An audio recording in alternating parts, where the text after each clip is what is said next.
I've not listened to this. Let's listen to it together and see what it's about. David, Jimmy from Philly, I'm sick and fucking tired of listening to your bullshit about unhinged Trump supporters and this and that. You're so full of shit. My hat's off to you. You can't withstand it, David. You got my information, motherfucker. Fuck your cappuccino.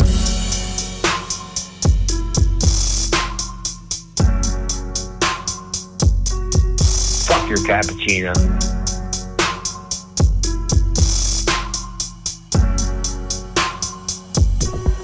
Fuck your cappuccino. Information. Fuck your cappuccino. You're so full of shit.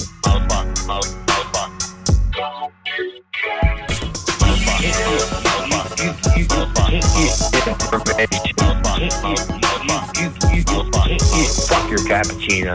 In the name of Jesus, from South America, they're coming here. They're coming here. They're coming here. They're coming here. From Africa. Pika hata anda ata. I hear the sound of victory. Pika hata anda ata. I hear the sound of victory. I hear the sound of victory. I hear the sound of winning, winning, winning. Pika hata anda ata. Winning, winning, winning. Pika hata anda ata. They want to go out and they want to touch, they want to vote. I'm working my ass off here. I'm soaking wet already. Suppression balls. You can't hold them. I'm soaking wet already. Suppression balls. Now yesterday we had 3 big ones, really big. Suppression balls. Hey, don't give me the umbrella. I'm soaking wet already. But they put numbers, you know, they're called suppression balls. They make you like feel badly. So you say to your wife or you say to your husband, darling, let's go out to dinner and then we'll come back. We love our president. But you know, the polls say he can't win. Well, right now we're leading in almost everywhere. We're leading. All right, welcome everybody. I was going to play like 10 songs for you guys, but it's just too crazy of a day to do it, so we're going to get right into it. I have memes, I have voicemails, I have new songs, I have pathetic new membership inducements, I have my mustard sweater. Special day, mustard. I have a new beard style. I have a new haircut. It's just all happening today. And the reason it's all happening is that things are actually pretty bad. It's a new year and everything has collapsed. We've got only 929 Twitch subs, as you can see above my head, the lowest we've been in a long time. YouTube CPMs have dropped 40% as of January 1st. Facebook CPMs are down 70%. It's really bad. So I have no choice but to pull out all of the stops today. And we may even take phone calls. Thanks to a small fuzzy moss who says they are also wearing a mustard colored sweater. Yes, let's do it. Okay. This may be Donald Trump's last rally as president ever. He has not yet arrived in Georgia. This is in advance of tomorrow's Senate elections. I will be back with you, God willing, in 24 hours with results from Georgia Senate elections. And then this may be the week, we may not have streamed as much as we're streaming this week for months. You understand what I'm saying, my friend? Yes. And I see the font peg and all these people loving it. Chiad girl. We have tonight's stream. This may be a long one. We've got probably 15 to 45 minutes till Trump speaks. He may go for hours like Fidel Castro. We then may open the phone lines if we get to 100 new members. Tomorrow night, election results, Georgia. Wednesday, 1 p.m. East, 10 a.m. West, the certification, the counting of the Electoral College with expected interjections and objections from Republicans, hours of possible debate, culminating in Joe Biden being on track to be sworn in, of course, and Mike Pence planning to leave the country on a trip to Poland just hours after the counting of the ballots on Wednesday. So it's going to be an absolutely insane week. And I'm so glad to be with you guys. As we speak, 2 seconds ago, Repeater left me another voicemail. I might be willing to play some of those voicemails for you, depending on what goes on. So we're going to be talking about all of it, okay? But just to start somewhere, this is just moments ago on Fox News. This is one of the grifter clowns, Senator Josh Hawley, who will be contesting the results on Tuesday. Watch him BTFO'd by Brett Baer here. And watch for when he does the, you know that face Tucker Carlson makes, that confused face? I can't do it. He's going to do it when he gets BTFO'd by Brett Baer here. Take a look. This was a smackdown. So this is why the Supreme Court didn't take up that case either. They did not take up the quick case, the Supreme Court. We've seen courts across the country deal not only with not the standing of different cases, but also the evidence, and some of them Trump judges. I just want to pin you down on what you're trying to do. Good luck. You know, are you trying to say that as of January 20th, that President Trump will be president? Well, Brett, that depends on what happens on Wednesday. I mean, this is why we have the debate. No, it doesn't. This is why I mean, we the have states, votes. by the Constitution, say they certify the election. They did certify it. By the Constitution, Congress doesn't have the right to overturn the certification. Uh-oh. At least as most experts read it. Well, Congress is directed under the 12th Amendment to count the electoral votes. There's a statute that dates back to the 1800s, rather, 19th century, that says that there is a right to object, there's a right to be heard, and there's also a certification Right, process. that's from 1876, Senator, and it's right. the Tilden-Hayes race, in which there were 3 states that... And there he goes into the Tucker Carlson face as he's what was that movie that it's like Mighty Ducks? They know the play or whatever. What was that movie? As Josh Hawley realizing, oh shit, he knows what the fuck I'm talking about. I was hoping nobody would know what on earth I'm referring to here. Did not certify their electors. So Congress was left to come up with this system, this commission. Anyway, so we'll have the full video of that tomorrow on the show. But Josh Hawley, even on Fox News, not allowed to get away with his nonsense. So there is that. It was a football movie, not Mighty Ducks. Not Mighty Ducks. No, I'm sorry. You guys are right. Yeah, I don't remember what movie it was. But it was a movie I watched as a kid. All right, let's get into...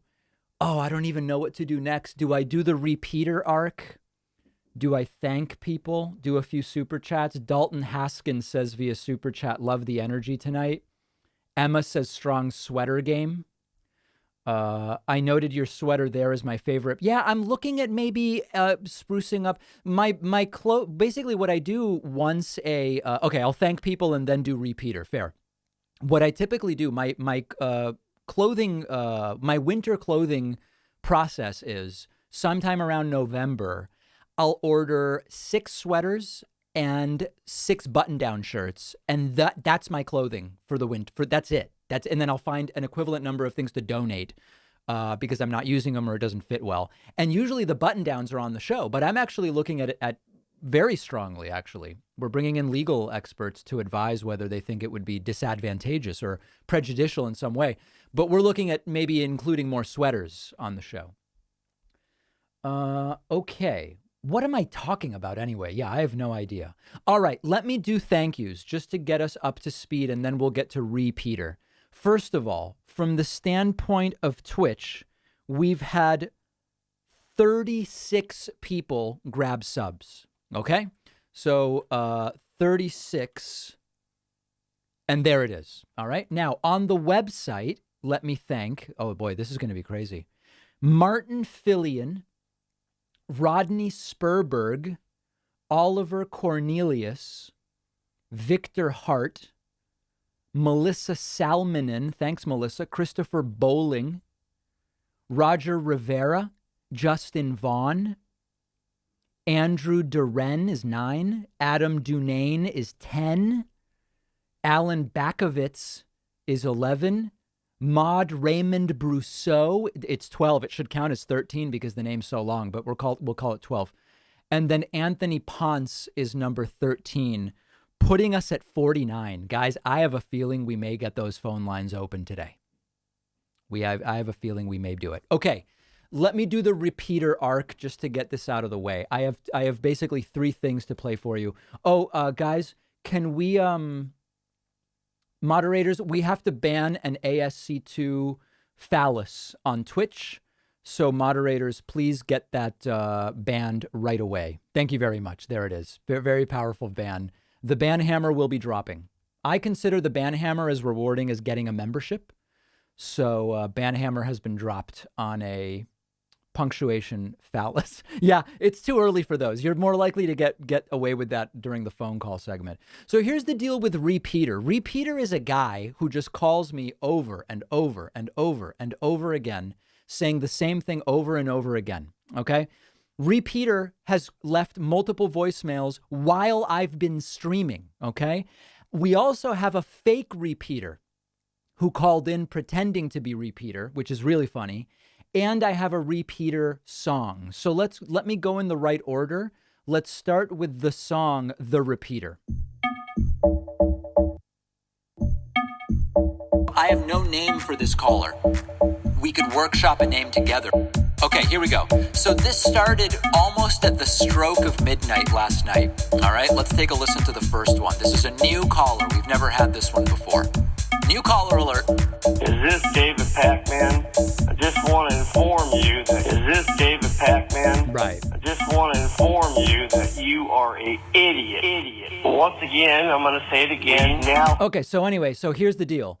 I'm just going to start playing some of these. He's been calling all day. This last message is only 11 minutes old. All right, let's take a listen. Oh, whoops, hold on. That's muted. Let me unmute. Here we go. And here we are. Donald Trump has done a great job with COVID. It's been a major success. Why? Because out of all of the cases out there, 99% of the people survived it. Right. Okay. Repeater 12 minutes ago. So, David, there have been quite a few miles of a brand new steel wall. Steel, it's made out of steel so you can see through, but it is a wall. It's made out of steel, just like you have concrete walls, just like you have wood walls in your house. Okay. And then 6 minutes prior to that. David, I'm going to say something about the wall. A wall is not defined by concrete. Oh, my God. Okay, so when you say a wall, Trump was originally going to have a wall built with concrete. All right. And then 9 minutes prior. David, you're a psycho. Go see a psychiatrist and get some help.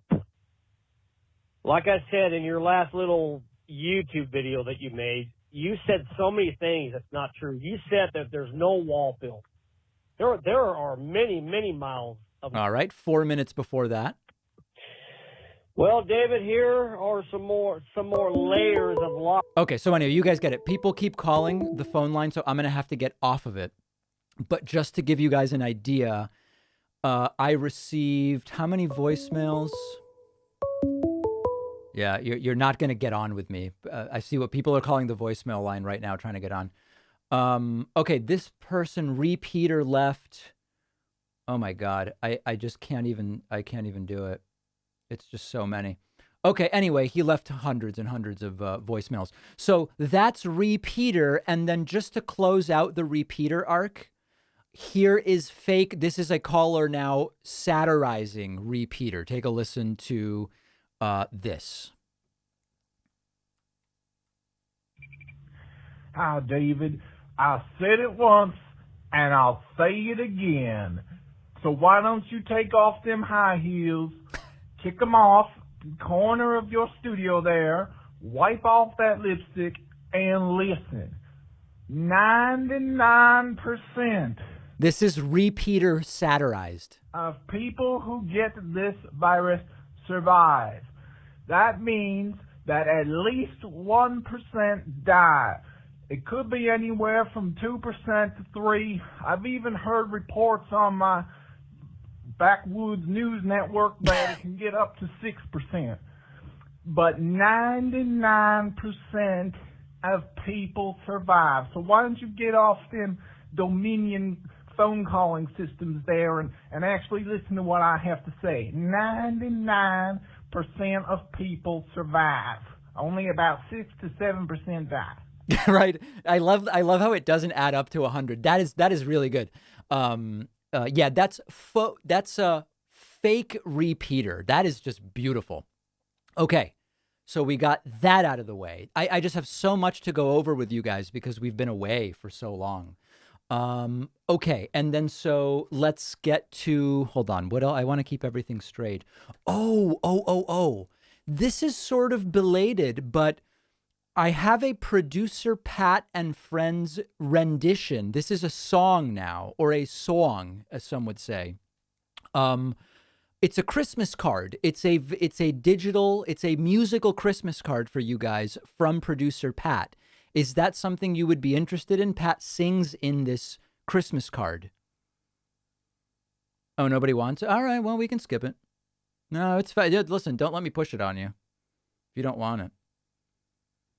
No, I'm kidding. Okay, people do want to hear that. Let's do it, okay? This is Pat and Friends, and I forget whether I asked Pat earlier and I didn't write it down. I don't remember if this is Cliff or Alex or I don't know who this is. This is Pat and Friends, okay? Let's just listen to it. This is a belated Christmas card for you guys from Producer Pat and Friends. It's Christmas time.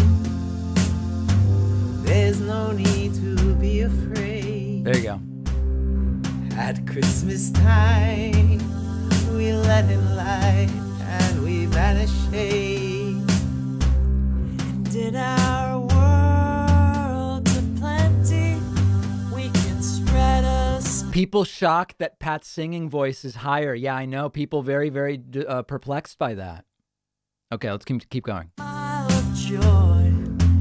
Throw your arms around the world at Christmas time. But say a prayer. Wait, is this the same guy from before? Or is this a third guy? Pray for the other ones at Christmas time.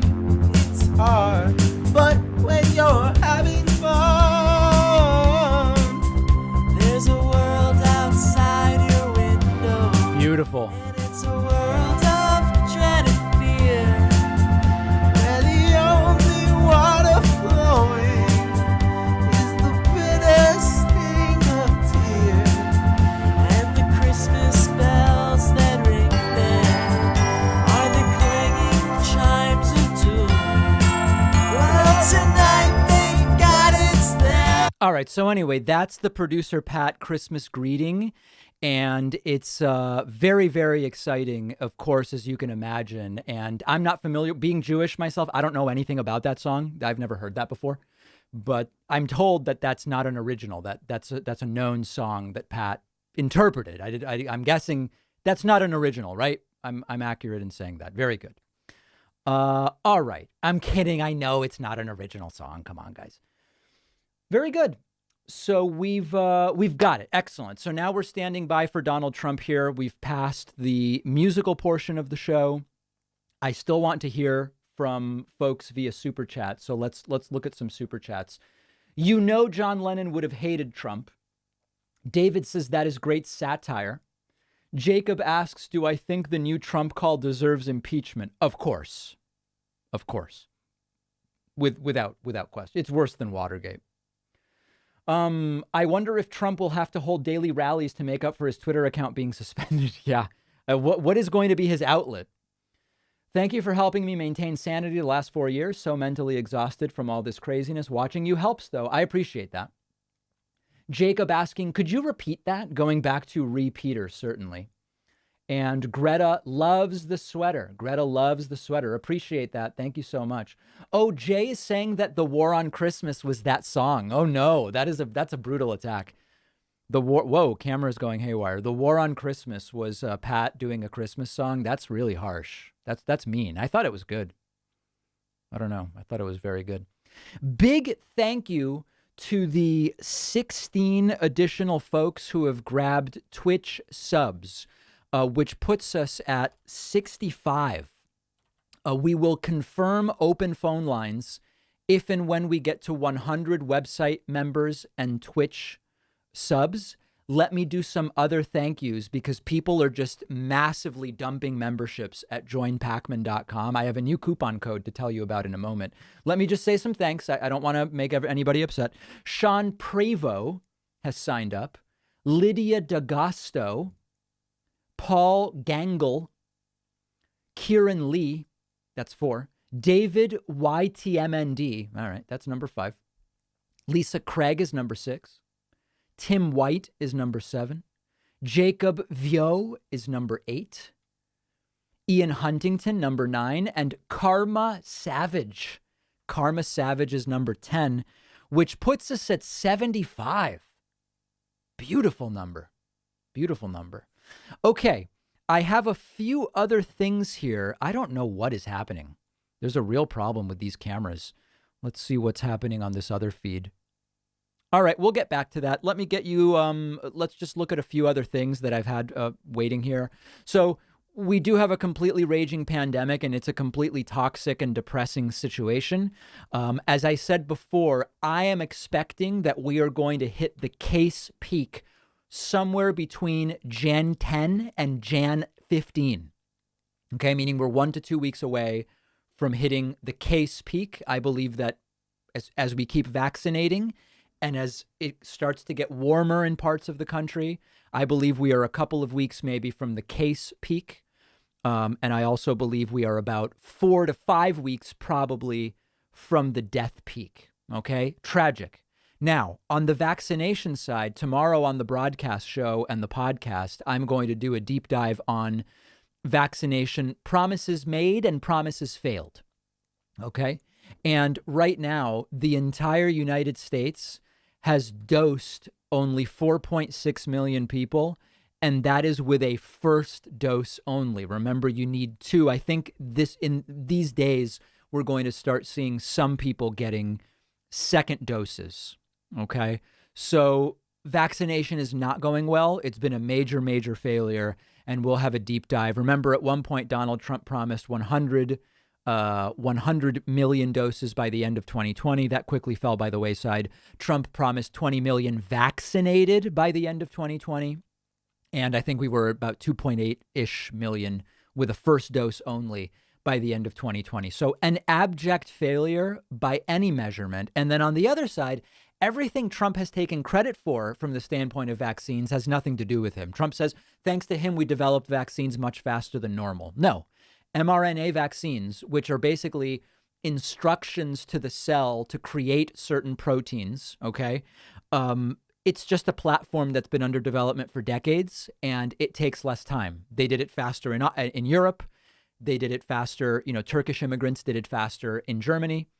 American companies did it faster. It has nothing to do with Trump whatsoever. So that's that. I don't know. I don't think there's much more to say right now, but we will certainly say more tomorrow on the broadcast program. A couple of other things to play for you. I don't know if you guys saw this, but James Doré, who is a YouTube host, he finally attacked me yesterday. And I was wondering how long it would be until he attacked me, and it did happen yesterday.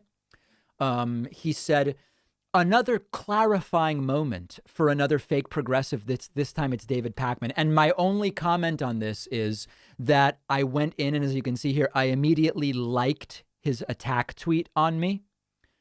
And that's all the commentary I have. I just don't think it's worth getting involved in it anymore.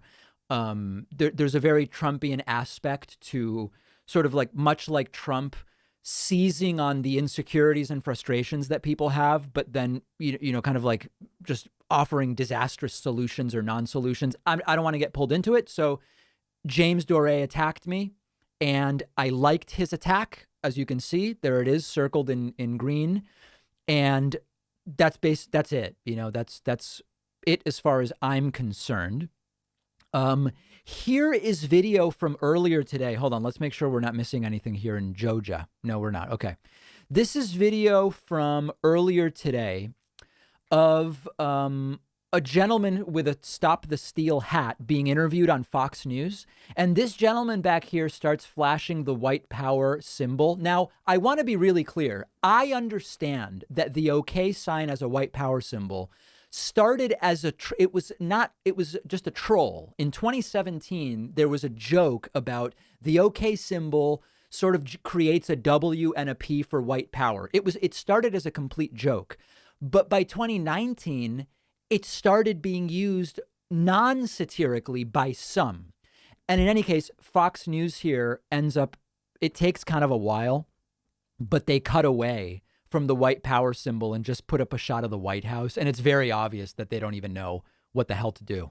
And the elections tomorrow, do you care about that? Are you worried about that? Absolutely. I think everybody in the nation should care about it. There it's it a is. Federal issue in a way, who becomes senators. It's going to have a very big impact. And it's too bad because the white power guy is taking attention away from the idiotic things this guy is saying. The Senate. I support Senators Perdue and Loeffler. I hope that they are elected. And you know, there it somebody is again. from California can come out here and camp out in 0-degree weather back in again. a sleeping bag on the asphalt. Maybe a few more voters from Georgia will find the time to get to the polls. And quickly, Blake, do you they just cut away. Since you're worried about the Stop the Steal. And you can tell that this is not like a planned cutaway, because usually if they want to kind of say like, oh yeah, we're following Trump's about to leave the White House, the lower third would change and they wouldn't stay on this shot for so long, but they just stay on election shenanigans. Are you worried about the integrity of the election tomorrow for Loeffler and Perdue? Yeah, absolutely. I'm worried about it. I just hope that the correct actions have been taken to make sure that this time around the ballot custody is safeguarded and there aren't, extra. Okay, so there's that on Fox News. And then also on Fox News, this is very funny. The people who say facts don't care about your feelings, now they're all about people are really upset. Staunch conservatives are really upset. Well, I think people who are staunch conservatives in our country just feel so defeated because of this election. They do feel like it was rigged. And then to see what's happening in Georgia, that the Democrats could have the House, Democrats could have the Senate, and then the presidency. And that's it's disheartening, guys. It's they just feel like it's bad. And then what is this one? Oh, this is just indistinguishable from satire. This is Griff Jenkins invites a fan of this woman, Ainsley Earhart. Nobody's wearing masks. This is earlier at the rally we're about to watch. And the guy has a shirt that says, the only thing worse than COVID-19 is Biden 20. Let's take a look. I was going to say go give Terry from Detroit, our fan, a big hug, but we can't do that right Terry! now. So You cannot hug him. Check this out. Yes, 2 seconds on my microphone. What do you want to say to Ainsley? We love you, Ainsley. Terry, I love Terry. I want to talk to you. You came from Detroit. God bless America and God bless the president. Dear God. She said she loves you too, and she can't believe you came from Detroit. Why did you come from Detroit? Because I love the president. We want to back him 100%. All right. Thank you, Jared. Look at that T-shirt. What does this Well, T-shirt there you got say? Uh-oh. No, Terry, what's your T-shirt say? The only thing worse than COVID-19 would be Biden 20. So, and that's the truth. Thank you so much, guys. That's the truth. God bless you, Terry. There you go. Thank you, Griff. Would you believe that guy is a nuclear physicist? Isn't that insane? It's hard to believe, I know, but that guy, he is a literal rocket scientist, actually. Okay, very good. So let's get away from that because it's just really, really toxic. Let's see here. It looks as though Trump has still not arrived. This is not right now. It's nighttime in Georgia. They still haven't unblanketed the lectern, so I don't know how far Trump is, but we'll be here chatting about stuff for as long as we need to. Big thank you to the additional 26 people who signed up via Twitch, which puts us strongly at 101. Wow.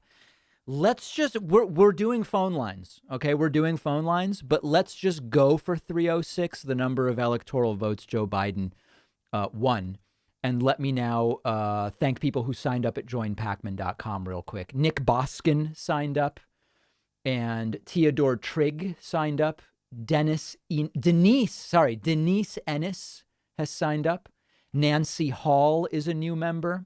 Lindsay Backstrom has signed up. Mark Armstrong and David Turner, which puts us at 108. I really appreciate that. Thanks, everybody. And we are standing by for what may be Donald Trump's last rally as president ever. Last rally as president. I anticipate it will be mostly about him. This is supposed to be in support of Kelly Loeffler and David Perdue, 2 Senate candidates who are on the ballot tomorrow and hopefully will both lose. But I believe that it will probably be mostly about Donald Trump. All right, let's run through some super chats, my friends. David, keep up the good work, brother. Thankful for it. Thank you. Max says, I know a rocket scientist who's a Trump guy. Hard to believe, but I guess there were Nazis in NASA. So fair point. Very, very fair point. Juan wants to know Rivero Oca. I take no position on Argentinian league soccer. I root for the Argentinian men's national team in the World Cup, in Copa America, etc. But I don't get involved in the local league. I hope a guy this depraved of any moral qualities doesn't become president again. Let's hope his last rally is as crazy as we think it's going to be. I think it's going to be cuckoo for Cocoa Puffs. Glad you're with me for it. Proud Boy leader has been arrested and Rudy is on Netflix show New York versus the Mafia. Maybe I'll check that out. David, for maximum cringe, watch Don Jr. rapping along to Vanilla Ice on New Year's Eve. I can't take the cringe. I can't take it. When will we finally hear some Pac-Man drum solos? Ooh, I don't know. We'd probably have to get to like 500 members or something like that. Please play a few seconds of something from Andre Antunes on YouTube. I don't know what that is, so I'm not going to do that right now. Thanks for all you do from New Zealand. Pat not only sings, dude can sang. I want to hear more. Pat, that was gorgeous. Can I buy that on my Amazon Music account? Wow. Ari says love from Australia, hoping for a great relationship between Biden and our government. And then Raphael says, thank you for your work, David. Happy New Year from Switzerland. And we hope to hear the show for a long time. I hope so as well. Very, very much hope so. David, what do you think about the Proud Boy getting arrested today? I don't know anything about it yet. I just heard about it. I hope that's honey mustard shirt and not plain. No, this is, I consider this deli mustard is the way I would refer to this. It's not yellow mustard. I call it yellow deli mustard. Have I seen reports of Trump fleeing to Scotland on Inauguration Day? Yes, I did see that. There is a theory that Trump is preparing to go to Scotland, actually the day before inauguration, January 19th, which would be insane. Michael says, I think they should do a second impeachment. Absolutely. Trump deserves to be impeached for that phone call. The Georgia phone call, too. That phone call is not specific enough. There's multiple phone calls. I'm talking today about the Georgia phone call. Gardner says, how much do you think Trump will say radical during this speech? I think he will say it a lot. Kyle says Trump's loading up on uppers so he can spout insanity and distraction tactics. Any chance Trump tells Republicans to stay home to spike Republicans not backing his coup attempt? I hope so, but I doubt it. I would love that. Aaron says, love the show. Can't wait for the trash of Trump to be over. David and his clueless fools. Trump stays in, Biden goes to Gitmo. That can't be real, right? Like, did somebody really spend $5 to tell me that Joe Biden's not going to be inaugurated 16 days from now? Could anybody really believe that at this point? I guess thanks for the $5. I don't know. Bay Photo says, what will we see from Trump between January 7 and January 19? It's anyone's guess. Anyone's guess. How many times will Trump say 11,780 votes? That's a good question. Where did Trump learn the fascist playbook? I think it comes naturally to him. I don't know that it was taught. Trump will spend 5 minutes stumping for the soon-to-be ex-senators before spending the next 20 years whining about being set up and cheated from jail. That's wishful thinking. Having a diploma frame and hanging on your wall does not mean you are intelligent. True. Very true. Are you familiar with the Jewish Argentinian tennis player Diego Schwartzman? He's ranked number 9. I am. Very exciting. Very, very exciting. Darwin Fish says, David, I've been trying to recommend a cookbook to you. I'm getting close to sending it to you. because of how much you'll love it. Eating Out Loud by Eden Grinspan. Must have. Okay, please send nothing. We don't even have a mail anymore. We don't have mail anymore, so please don't send anything. But I will look into buying it. Proud Boy leader Enrique Tarrio was arrested for vandalizing BLM sign in D.C. during last PB rally. Important to wear camo in the jungles of D.C. Dear God. Do you think he'll show? Yeah, Trump's en route. His plane left a while ago. Should be landing any moment. Carlene says, is there enough time to impeach Trump with only 15 days left to inauguration? No, but you can impeach him after the fact. You can do that. And I believe it should happen. Andrew says, check out the great video by Gabriel Sterling addressing the fraud allegations. Oh, yeah, I tweeted a little bit of that. I tweeted an image. This was part of the president. This is so funny. Claim 2,000 felons voted illegally. Fact, 74 potential felons currently under investigation. 66,000 underage teenagers voted. 0 underage teenagers voted. 4 people requested a ballot before turning 18. They were all 18 prior to voting in November. 2,400 voted that were not registered to vote. 0 unregistered voters voted. 1,000 illegally voted using a P.O. box. Many P.O. boxes are actually apartments. It's fantastic. 4,900 voted past the legal registration date. 0 voted who registered after the deadline. This is all a reference to the things Trump claimed on that call with the Georgia officials, none of which were true. 10,000 people who died before the election voted. 2 potentially discovered, but still under investigation. It's nuts. Really, really nutty stuff. But that was a very interesting event for sure. All right. Let's do some Twitch messages. B. Gad says, I was nervous before the election here in Georgia, and now everything is riding on it. Very much so. Liquid Ice says, that is a tough question. This is a tough question, David. At what point is fake news considered a threat to national security?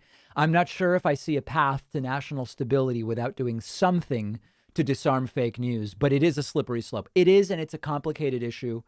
And once things settle and Joe Biden is sworn in, we will be doing a sort of deep dive, I guess I would say, on how social media should be regulated. And we already have some clips about it on our YouTube channel. And speaking of which, I do want to say thanks to the 24 additional Twitch subs that just pulled into the station, putting us at 132 for the day. And let me thank a few joinpacman.com members. Darren Goodman just grabbed a membership. Monique Bowden has signed up. Jace Winchester. Doug Barnes, thanks Doug. Jackson Goldsmith and Lucille Crooks, putting us at 138. Wow. So we will open the phone lines because our initial goal was 100, but now we're going for 306. The number of electoral votes that Joe Biden achieved. A few other super chats that I wanted to mention. I'm sorry. I saw this earlier and I didn't address it. People asking, is there a new YouTube sub goal? Yeah, I mean, I guess it's 1.25 million, right? We're at 1.21 million right now on YouTube, and I guess 1.25 seems like the natural next step. So yeah, which is fantastic. Would be a great number. And as Trump is getting ready to arrive, make sure if you are watching on YouTube, hit that subscribe button. It's free. And if you're watching on Twitch, make sure to hit the follow button. I have to tell you, I'm pretty excited about 100K on Twitch. Because Twitch is kind of a new-ish thing, and we're pulling really strongly for 100K on Twitch. And someday, yeah, people saying that this rally is going to be nuts. I think you're right. I think you're absolutely right.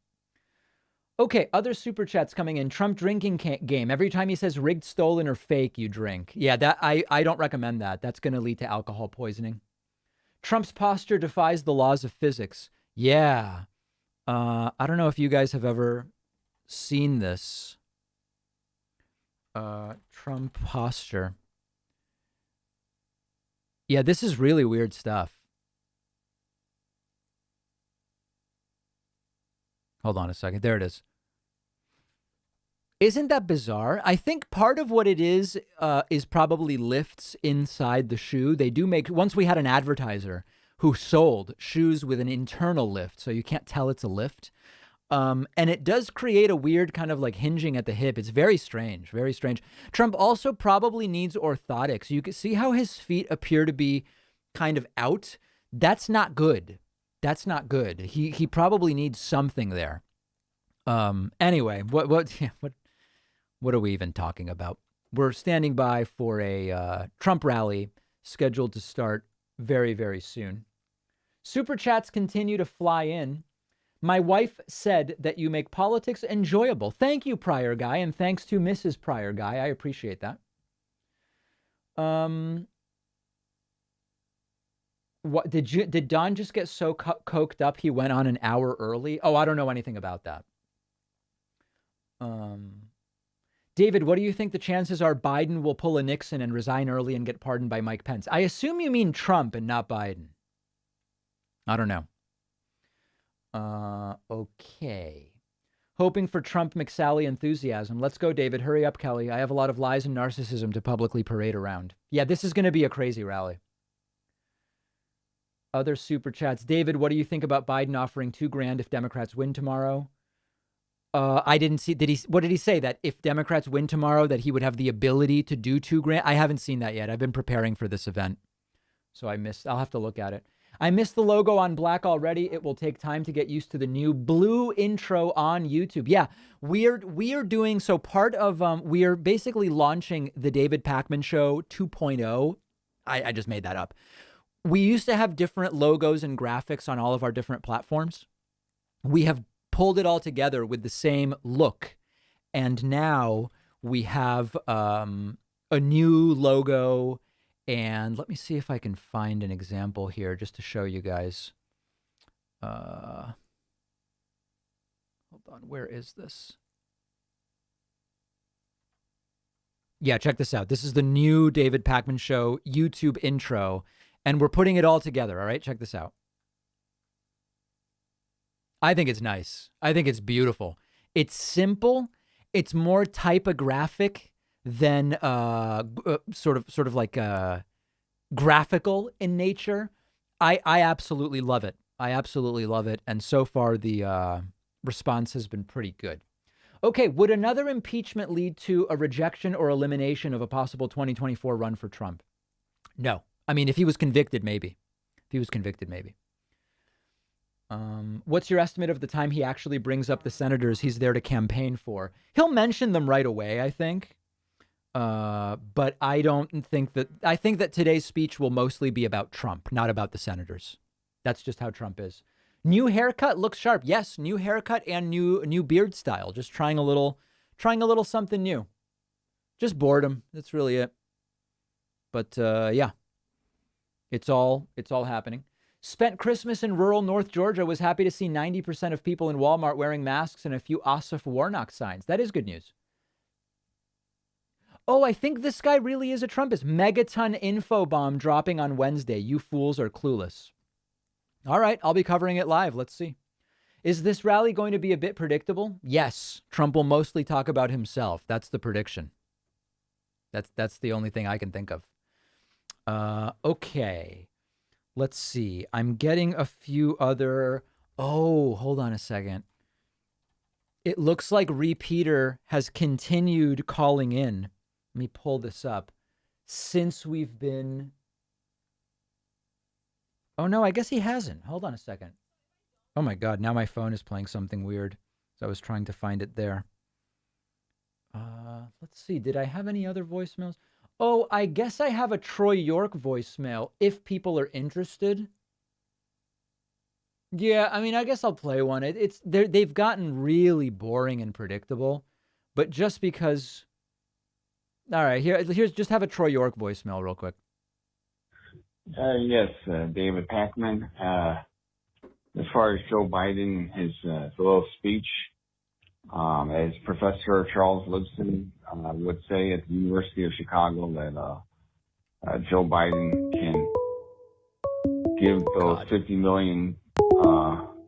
I'm not even gonna buy. When I go to the voicemails, people start calling the voicemail number, and even though I have it set to go straight to voicemail, it still rings if I'm in there.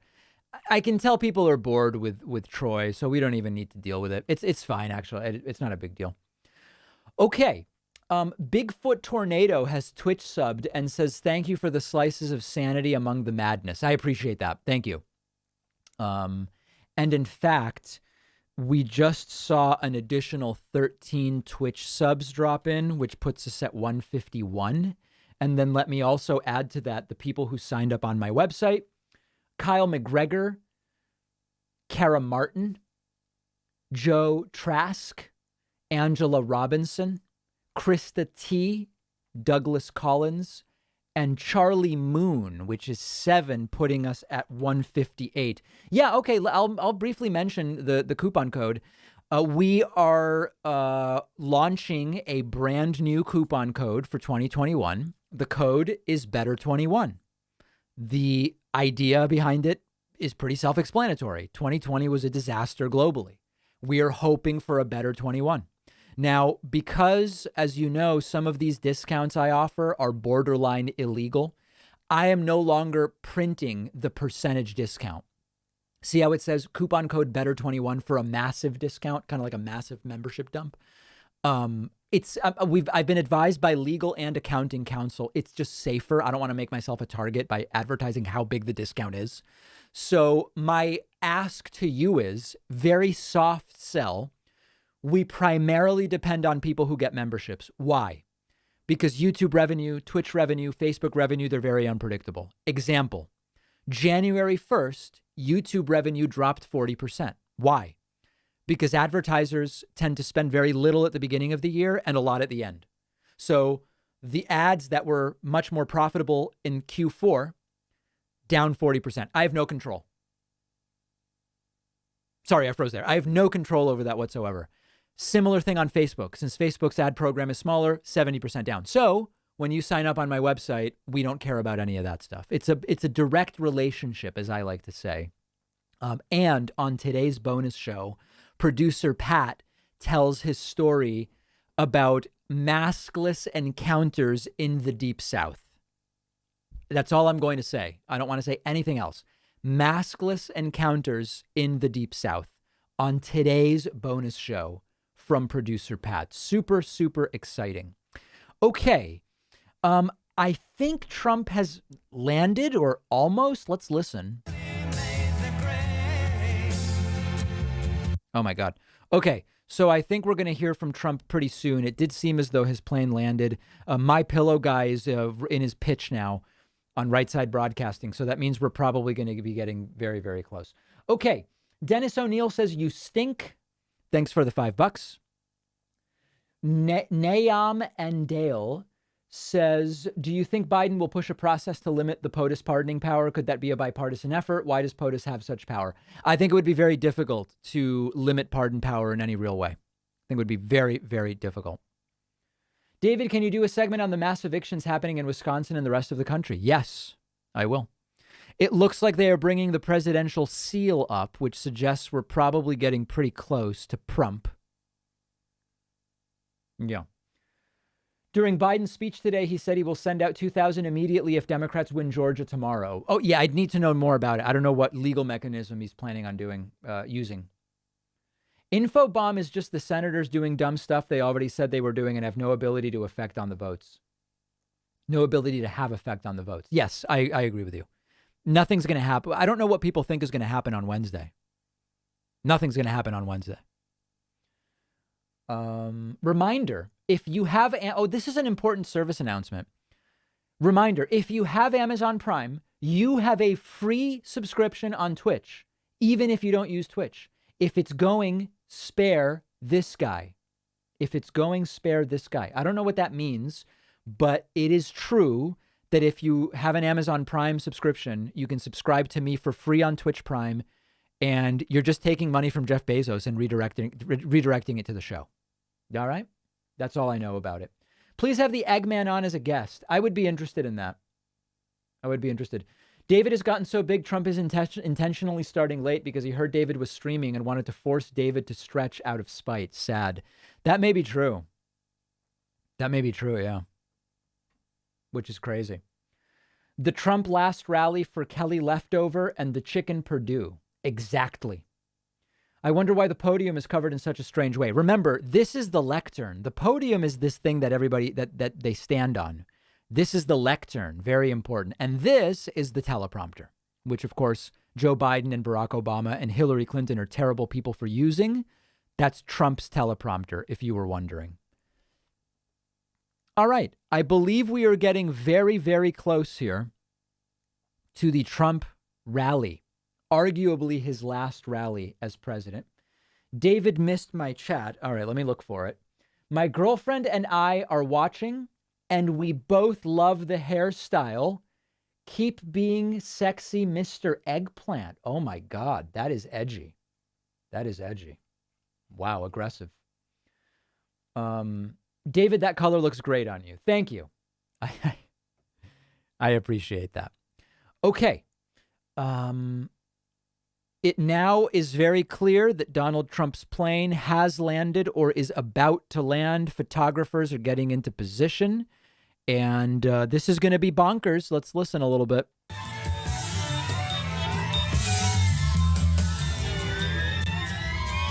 Okay, so it's sort of happening, and maybe sometime soon. And we are going to hear from Donald Trump. I wish we could get a side shot. Everybody clearly looking, sort of off that way. Something must be going on. We don't know what. But we will be opening phone lines after this. I want to hear from you. I will be live tomorrow night with Georgia election results. And then I will be live at 1 p.m. Eastern on Wednesday with the official counting of the electoral vote in a joint session of the House and Senate. Okay. Very, very important stuff. That is Wednesday, but we still have tonight and we have tomorrow night's stream, and we will know a lot about who will control the Senate. I guess we will know, although the races are expected to be very close. It could take days to know the results. We may know quite a bit by 6 p.m. Wednesday about the future of this country.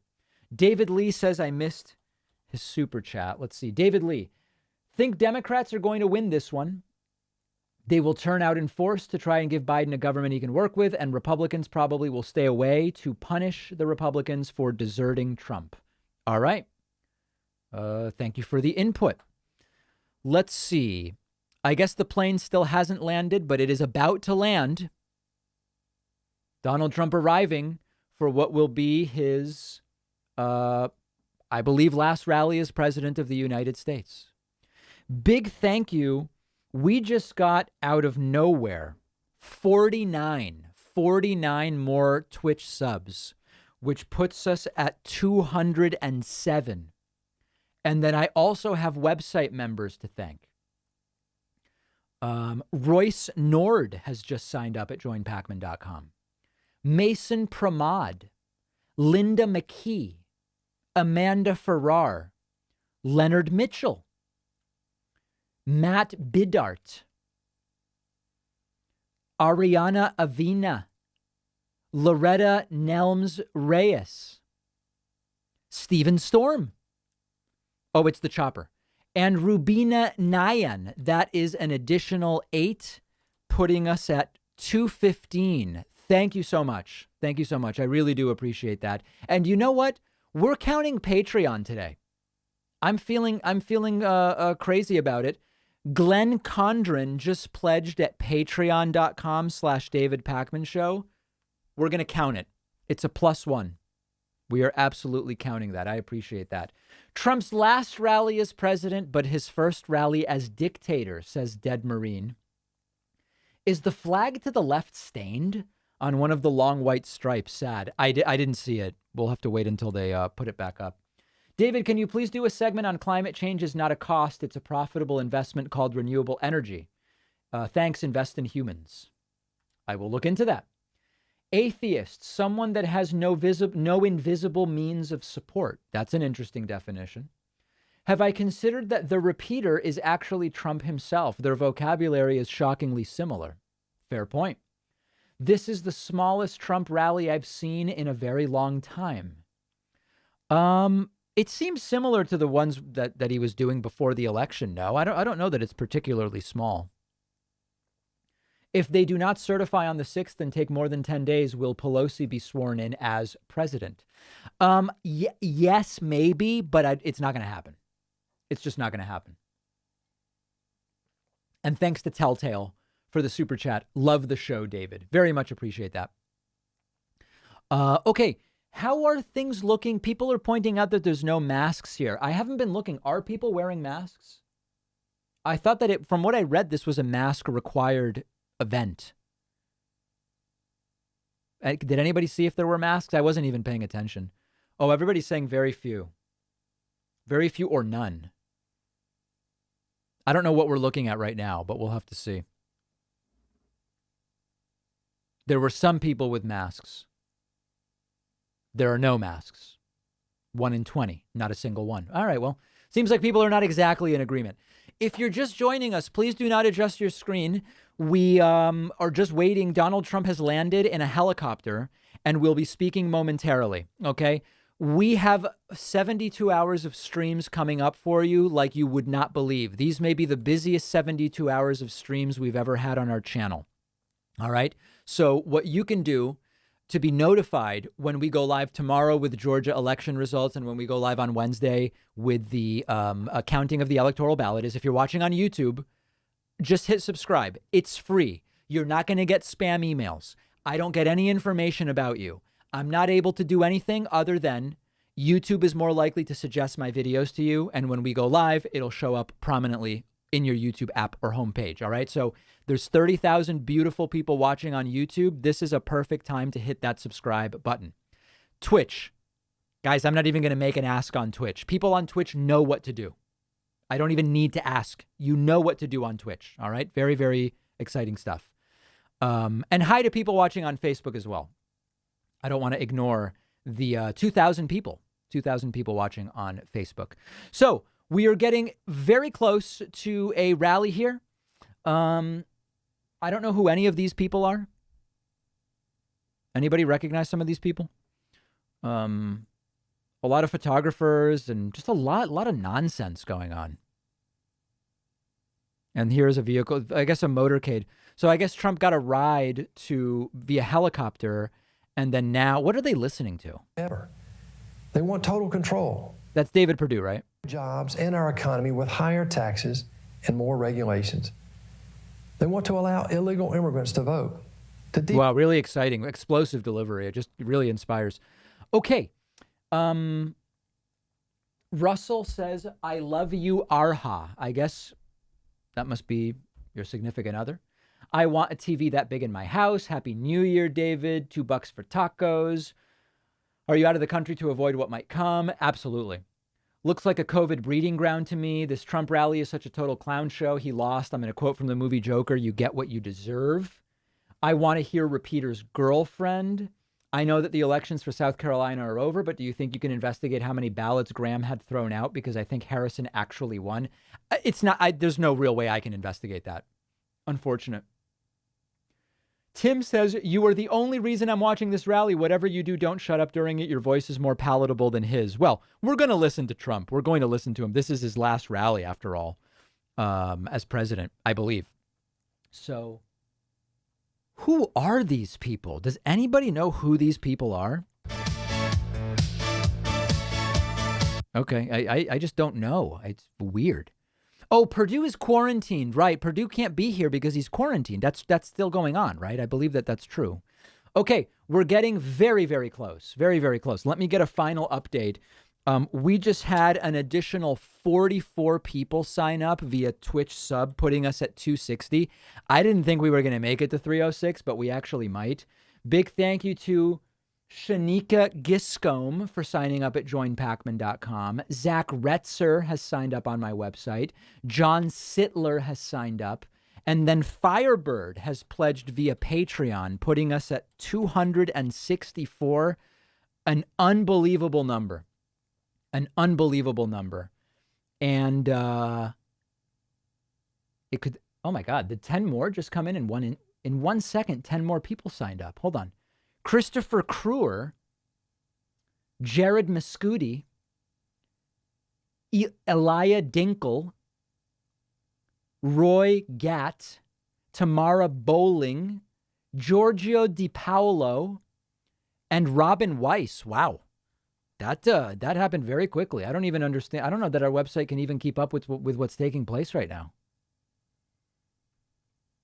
Oh, okay. So I guess was the first helicopter the decoy, or not the decoy? It was sort of a decoy, but bringing other people. And now Trump's doing this is crazy what's going on. I think Trump might just be leaving. No, this is one of Trump's patriotic flyovers. That's what this is. And they're pretty toxic. I'm not going to lie. Pretty damn toxic. If you're just joining us, we are standing by for Donald Trump.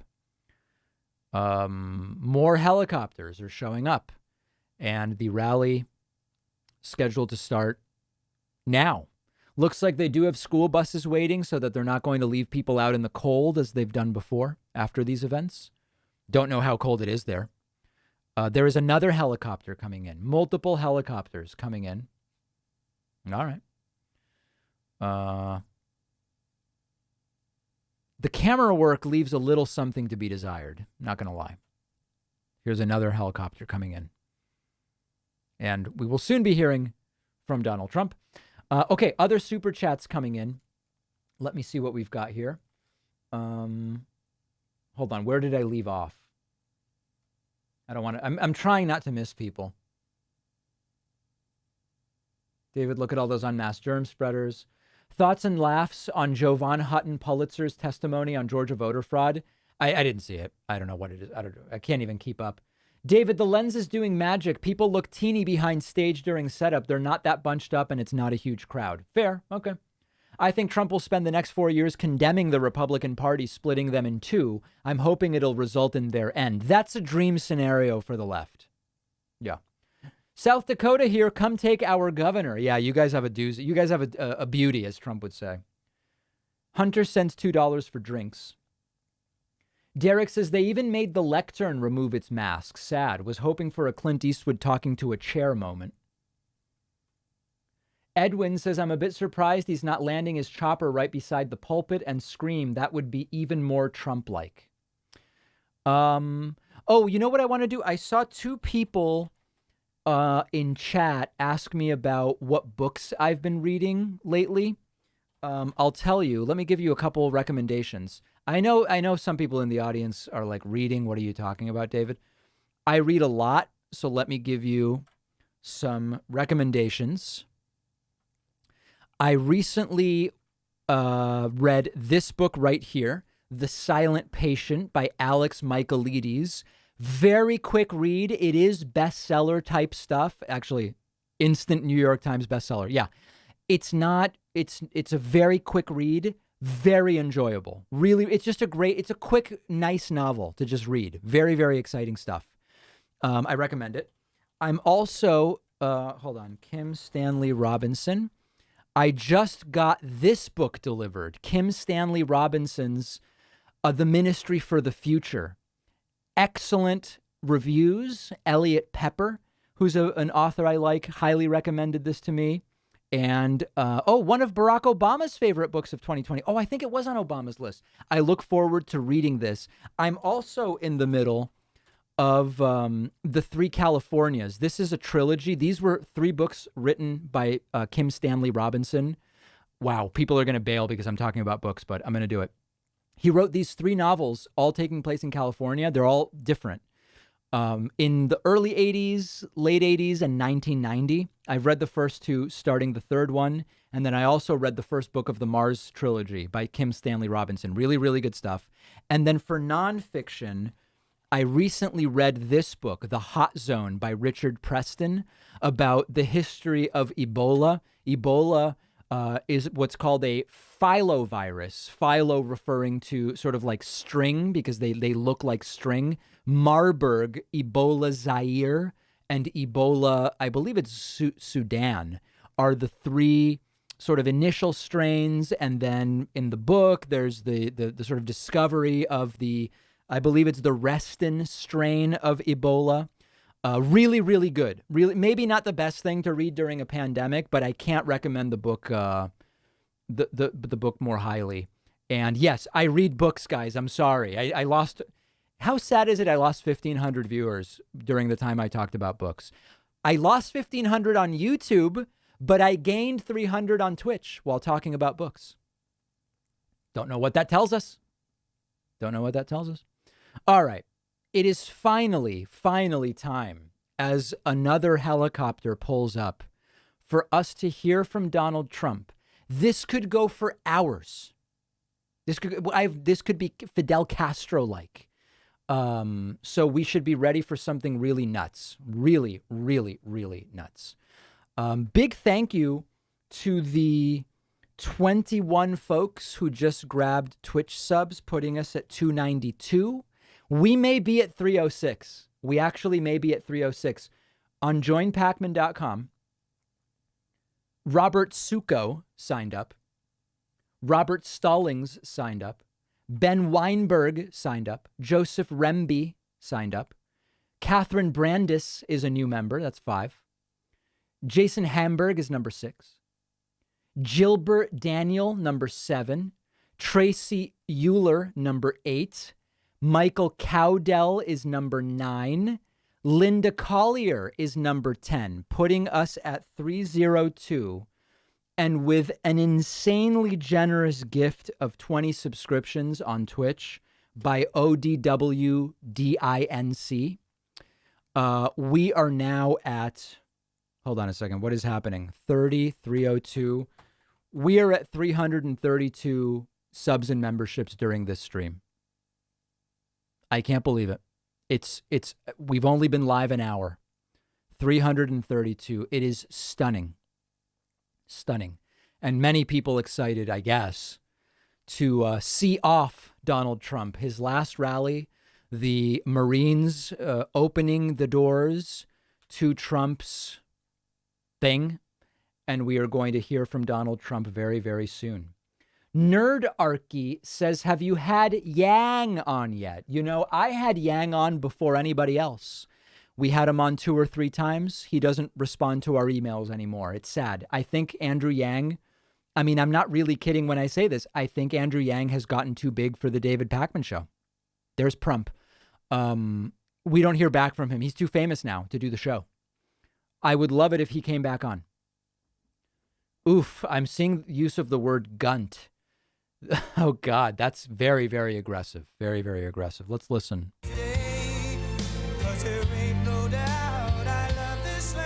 Yep, so they're going with the ruse that Trump likes country music.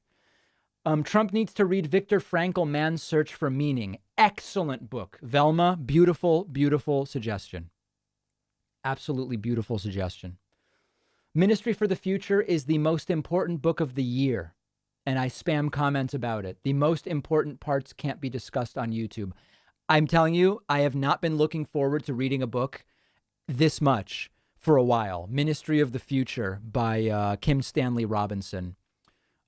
This is not a man who reads that we're about to hear from. And you're going to be able to tell by listening to him speak that he is not a man who reads with any regularity. That's not a value judgment. It's just a statement of fact, my friends. Just a statement of fact. Let me get these last thank yous in. 1206. That's 6 plus 15 is another 21. Putting us at 353. Wait, hold on. 332, 353. Yeah, 353. And let's see if I can thank everybody else here. I only have one person to thank. Eric Talbot. Eric Talbot, new member 354 today. And I don't know that I've ever seen Donald Trump look more orange. Let's listen. Okay, we'll stay muted on the music just to avoid any, possible copyright issues. But I so appreciate you joining me.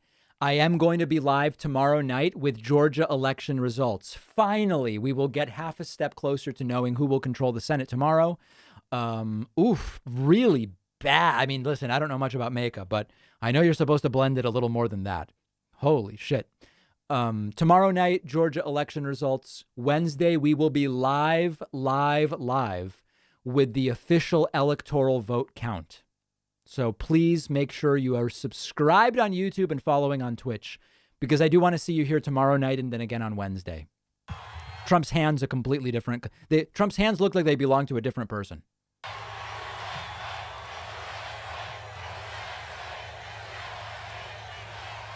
Well, I want to thank you very much.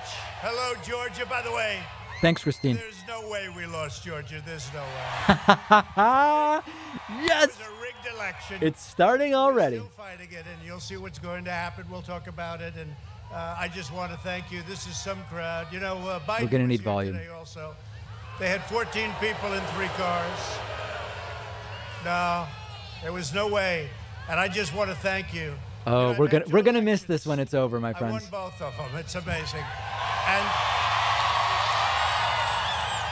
And I actually did much better on the second one. It's great to be back in this incredible state, the home of hardworking patriots who believe in God, family, and country. Very sick man. Very, very sick.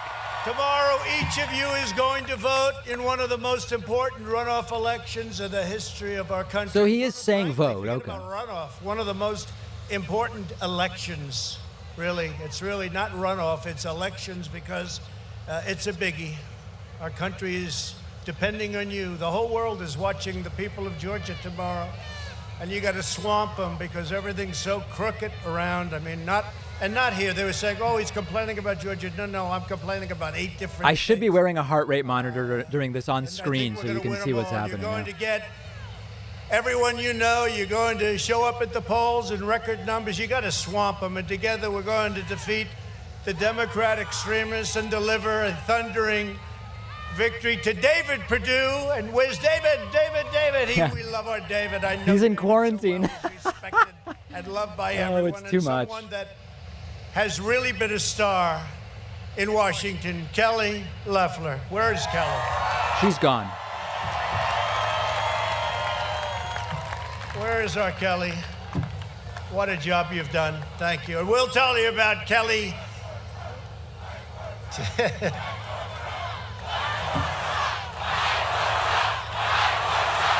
What are they saying? Tribal Trump? Kelly fights for me. David fights for me. That I can tell you. Cry more Trump? What? And I will also say, you know, the Republicans, you have to understand, for the people that don't fight, not for me, fighting for us, because we have a lot of corrupt things that happen. When they don't fight, one thing I've learned about Republicans, they have some difficulties, but you know a difficulty that they don't have? They never forget. They never forget. And people are going to find that out, because we have to go, and we have to go all the way, and that's what's happening. And you watch what happens over the next couple of weeks. You watch what's going to come out. Watch what's going to be revealed. You watch.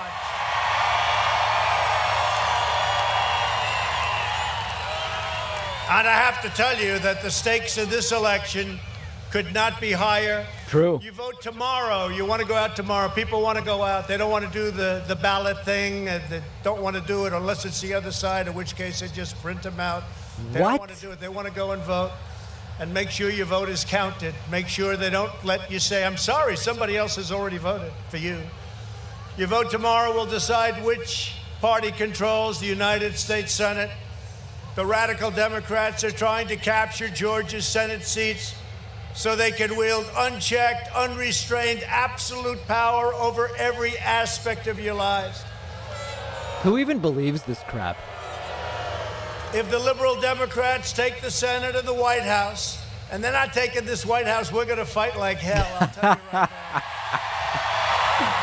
now. It's actually sad. Like, it's very interesting. I have no reaction to it anymore because it's so over. It's just like, what? It's just a crazy guy yelling at a cloud. You lose, you lose. You go and you go wherever you're going, and you go and say, maybe I'll do it again sometime, or maybe I won't, or I'll get back to life. But when you win in a landslide and they steal it and it's rigged, it's not acceptable. Not acceptable. It's rigged. Then you have a country that would be run, if these two don't win, and if we don't take the presidency, you have a country that would be run by Schumer, Pelosi, and Biden. Moderate Democrats. Oh, okay. The people of Georgia will be at the mercy of the left-wing socialists, communists, Marxists. Name one. Where it's going. You know, we don't like to use the Name one. word communist. How about the press? Look at them all back there. Look at all of them. How about the press? Boo. Non sequitur. Oh, boy. That's a lot of press. But, you know, they've gone silent now. They have a new thing. They used to fight me left, right? I'd go, they'd go. You know, you'd fight. I'd win, they'd win. Who knows who wins? But people would hear. Well, when you're missing for 2 months, there's nothing to talk about. Say something bad about you, they don't want to talk about it. So if we talk about certain subjects that you've been watching over the last 6 months, all of a sudden they were getting clobbered. So they went stone cold silent. Big tech, the fake news media, they go silent anymore. They don't talk about it. And that is the beginning of communism. That's exactly what happens. Not really. I think they hate our country and they despise Georgia values. And I think a lot of you despise them. As you know, there's nothing the Fomenting radical hate. Democrats will not do to get power that they so desperately crave, even the outright stealing of elections like they're trying to do with us. We're not going to let it happen over the past.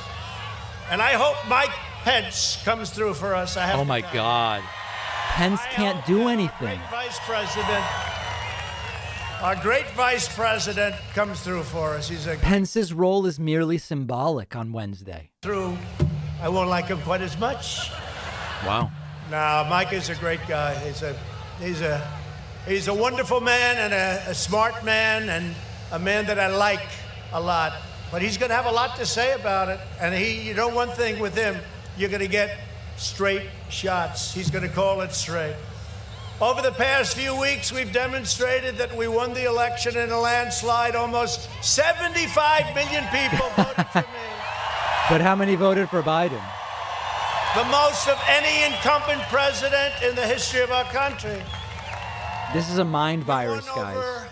It's a mind virus. Million, close to 12 million more votes than 2016. One of the largest, actually the single largest increase in the history of our country. No person that went to a second term or went through an election where he got nearly 12 million votes. No, it never happened before. Nonsense. Never happened before. Totally We made unintelligible. historic gains among African Americans, Hispanic Americans, Asian Americans, and we won the largest share of non-white vote of any Republican president in 60 years. We also won. Is this Ivanka back here? How sad, huh? Bellwether counties. Now, when you win just a few bellwether counties, you Don always Jr., Mark Meadows, maybe? We won 18 out of 19. That's a record. And they said we didn't win. We won 25 of 26 toss-up House races. And I think we have one that we're waiting for, right? Did you see the one in... Hello, Mike. How are you, Mike? Did you see the one in New York where Claudia, good woman, they keep finding votes. They keep finding votes. She's up by 18. Oh, we just found 19 votes. It's same kind of stuff. Democrats Delusional. were projected to gain 15 House seats, and instead, and Kevin McCarthy gives us the credit. Good man, very good man. My coattails, we swept our Republican House candidates to victory, and we have a couple of great ones with us tonight. And the Democrats lost 14 seats. It was supposed to be the other way around. What? How does this relate? No president loses unless they play games. You don't lose, they play games. The fact is, we won the presidential election. We won it big, and we're going to win tomorrow. We're going to win it really big. We have to. We have to. People have no idea how important that is. Tonight, our mission here in Georgia is to make sure the radical left cannot rob you of your voice and your votes in Washington. You can't lose these two people. Who's trying to rob them of their voice? It's Republicans who have said maybe stay home because it's rigged. They really do have a voice, and they love their state and they love their country. The Democrats are trying to steal the White House. You cannot let them. You just can't let them steal the U.S. Senate. You can't let it happen. They won the White House. Can't let it happen. David and Kelly are running against the most extreme liberal candidates in the history of your state, probably in the history of our country. Of the world. Ossoff and Raphael Warnock. Never been anyone more liberal. Well, you know, I beat Ossoff once, running against a very fine woman, Karen, who you know. And he was at 57, and I got involved, and we drove him down to 49, and then he ended up in a runoff, and she ended up winning. Now I have to beat him a second time, and this is going to be hopefully easy. Because when Radical you know leftist what Raphael he stands Warnock. for, when you know what Warnock stands for, it really should be easy. Cast deciding votes to rubber stamp the agenda of AOC and Bernie Sanders, Crazy Bernie, Stacey Abrams. What's with this Stacey Abrams? What does that even mean? As a senator, he would rubber stamp the agenda of a Georgia official? That's weird. Petrified of Stacey Abrams. What's that all about? Did you see this consent decree they signed? With signature verification, you can forget about it. What they have done to your state, I think most people have no idea what they've done to your state. That consent decree of these two people. It's all Republicans in charge. I don't know. What are you talking about?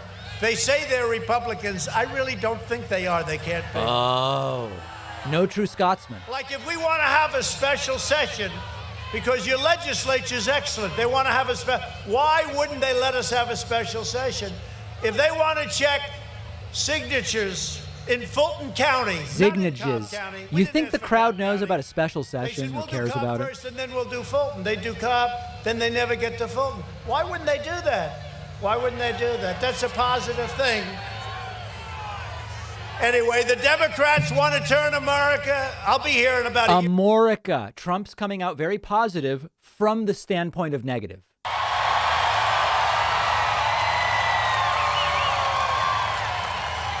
I shouldn't say this. I shouldn't say this because No, please do. I just don't want you to tell anybody outside of this room other than the millions of people. No, but, you know, I endorsed him. He was in last place. And I endorsed him. He went to first place immediately, and then he won the primary, and then I gave him a couple of rallies, which I don't like doing for other people. I was telling Kelly, I don't do rallies for other people. I do them for me, right? He's miserable to be here, even. Not that easy, a crowd like this. They say over 25,000 people. Over what? Over a couple of days' notice. Is everybody glad you're here, right? I think so. Depends how long you're going to talk, bro. There is no place like a Trump rally, but you know what? This is a Kelly rally and a David rally. And I wouldn't do it unless I loved them both. You might want to talk about them at some point. But I'm going to be here in a year and a half, and I'm going to be campaigning against your governor and your crazy Secretary of State. That I can tell you. Republican crowd cheers against Republican officials. Candidates. They want to turn, the Democrats do, America into Venezuela with no jobs, no prosperity, no rights, no freedom, no future. No rights. You and your family. Here is exactly what the radical left will do if they win this runoff election, which we can't let them do tomorrow. Tomorrow's a big day. I guess we have to get over 1 million votes tomorrow, right, Kelly? Over 1 million. All right, that's a lot of votes, Kelly, but we'll do it. And the one thing I know, if they win, I'll get no credit. And if they lose, they're going to blame Trump, these people. And Kelly won't let that happen. I don't plan on saying much about Trump one way or the other in terms of these races. It's going to be a great story. It's a great story, a very important story for our country. Long beyond Georgia for our country. It's such a big story. They'll massively raise your taxes on the middle class to pay for socialism. The U.S. military. Rich people will pay 3 percentage points more. We've totally rebuilt the U.S. military, much of it coming right out of Georgia. We built it right out of Georgia, a lot of it. You have incredible contractors in Georgia, military contractors, and they got plenty of our money. Spent $2.5 trillion. When I took over the military, it was absolutely a mess. It was That's not true. Depleted. Now it's the opposite of depleted. The U.S. military will be gutted. Our military families across the strait and all over the state will be betrayed. Their benefits and opportunities will be slashed. Fort Benning, Fort Gordon, and other Georgia military institutions will be the first on the chopping block. They came to me, they said, "Sir, we have no bullets. We couldn't kill anybody if we had to." Generations of American patriots trained to win 2 world wars. I don't know, Fort Benning. Let's see, give me a couple of names. I could give you some. I don't want to give them the credit, but you'll name them after other people. Fort Trump. Yeah, how about that? I like that. Yeah, let's change the name. Let's change it. Kelly, let's change it. If they name it Trump, let's change it now. Now they're going to go back and say he wants to have Fort Benning changed to Trump. No one cares. Trump is still overstating the importance of the things he says. Fort Benning to be changed to Trump. No, I don't want that. The Democrats will surrender the entire U.S. manufacturing industry to China. There it is. You notice they never criticized China, right? They never It's Russia, Russia, Russia. I saw it today again. Russia, Russia. Oh, Russia. Here we go. That was another great scam. I've been involved in the 2 greatest scams in American history. Oh, he's been involved in more than 2. And now they are trying to steal an election from us. And we won, not by a little bit, we won in numbers like nobody's seen before. If Ossoff and Warnock... Does he really believe that? Do you guys think he believes that? 3-0, and you know what's going to happen? They'll throw open American borders and allow tens of millions of illegal immigrants to pour into our country from every corner of the globe. Your schools, your hospitals, and your communities will be overwhelmed. And the wall, remember, we'll build the wall. We're going to build the wall. And that's right, Mexico is paying for the wall. Remember, the promise was a full wall by January 20th. Full wall by January 20th. Points. And they were paying for the wall. They paid for 28,000 troops along the wall and along the border, which we don't need so much anymore. None of that's but true. We built almost 500 miles of wall, and they want to rip down the wall. They want to rip down. That's why the numbers have been so great. But now everyone's coming back up because they think this guy's going to win. And if he wins, it's going to be everything that they could dream of. So wait, how are people getting through now just because Biden won if there's a wall? I don't get it. To do it. So they're coming up now, the caravans. Remember the caravans? The caravans are starting to form. Here they come. But let's keep this thing going. We have great support in Congress. We have good support in the Senate. I wouldn't say great. Could be better. But people will remember the people that don't support us. Right. If they win this race, Democrats will implement nationwide catch and release. You know what that is? You catch a criminal, and you take his name, you say, you're released into our country. You catch a criminal and you take his name, like in marriage? That's weird. Hey, whatever happened to Jared solving the Israeli-Palestinian conflict? We're not hearing much about that. Don't show up. And that's when I had the big debate with Biden. They come back for court. I said, no, they don't. I turned out to be right. Did they apologize? I don't think so. And turn our entire country into one giant sanctuary for criminal aliens, setting loose tens of thousands of dangerous offenders and putting MS-13 gang members straight into your children's schools. And, you know, we've removed thousands and thousands of MS-13 gang members. It doesn't really feel like a rally, energy-wise. And I want to thank Border Patrol, and I want to thank our great law enforcement. Incredible people. They're incredible. And the people that understand those values are Kelly and David. They understand those values. Yikes. You're with our law enforcement, right? That's 100%. I don't have to ask you that.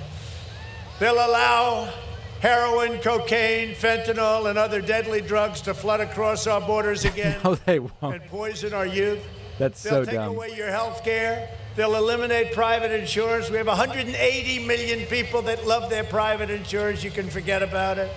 And you'll lose your doctor. Remember, President Obama said, you can keep your doctor, you can keep your plan. Guess what? He said it 28 times. That was a lie. Is there anything Trump won't lie about? That turned out to be a big, great scam lie. I can't think of Remember, anything. I got rid of the individual mandate, the most unpopular thing in Obamacare, fighting a lot of different fronts, which really doesn't make it Obamacare anymore, by the way. They'll resume the war on Christians and attack Catholic organizations like Little Sisters of the Poor. They will ban voter ID. We want voter ID. Is that so much to and institute universal, unsolicited, mail-in balloting in every state. Unsolicited. They will never be, I'll tell you this, if we don't do something fast, there will never be another fair election in America. You know, ever. We're known for elections, and now we're being laughed at all over the world about this last election. And you've got to swarm it tomorrow. Now, the good thing about tomorrow, it's one state, so you have a lot of eyeballs watching. It's tougher than when you have 50 states and they do it to various states. I've never seen anything like it. You know, I was leading in Pennsylvania by hundreds of thousands of votes. All of a sudden, I was tired. I said, what happened? Right. They'll make Washington, D.C. and other liberal places the 51st, 52nd, 53rd states of the Union, guarantee beautiful. The radical left a permanent majority in the U.S. Senate and the House and the Electoral College.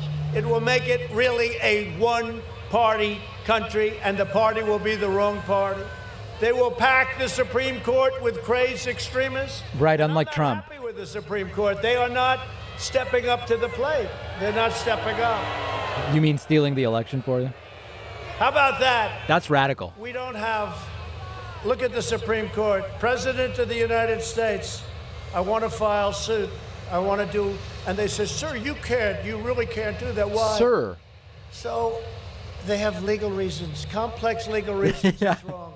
Called if you're the law. President of the United States and you get defrauded out of an election, you should be able to file a suit, but we can't do that. What a complainer. They say, sir, you don't have standing. How about that? I'm the president. 7 states. You know, I was winning by a lot, and then all of a sudden I was losing by a little tiny bit. Just a little. They could only go so far. They had no idea we were going to do the kind of numbers. We're going to miss this guy, right? I mean, to some degree. We're going to miss the insanity. They say I don't have standing to bring a suit. What kind of a legal system is that? But the Supreme Court has let us down so far. Who knows? Maybe they'll come back. Maybe they'll come back. They'll pack the Supreme Court with crazed extremists. Then they'll be saying, you know, I should have done something about this. When they start having 24, 25, 26 justices, and they want to have the justices rotate to the lowest courts, so they'll rotate. These 9 justices will have a great time rotating. But they're bent on destroying our Constitution. Whoa. And silence on that one. America's founding. If the left wins these Senate seats, they will abolish the Senate. You know this. The filibuster. They will knock it out.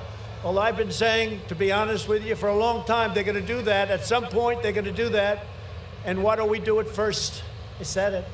If they're going to do it, you might as well do it first. And now everybody said, you were right. But you know what? I want to be wrong because I want these 2 to win, because if they win, we don't want to do it. It's a bad thing for our country.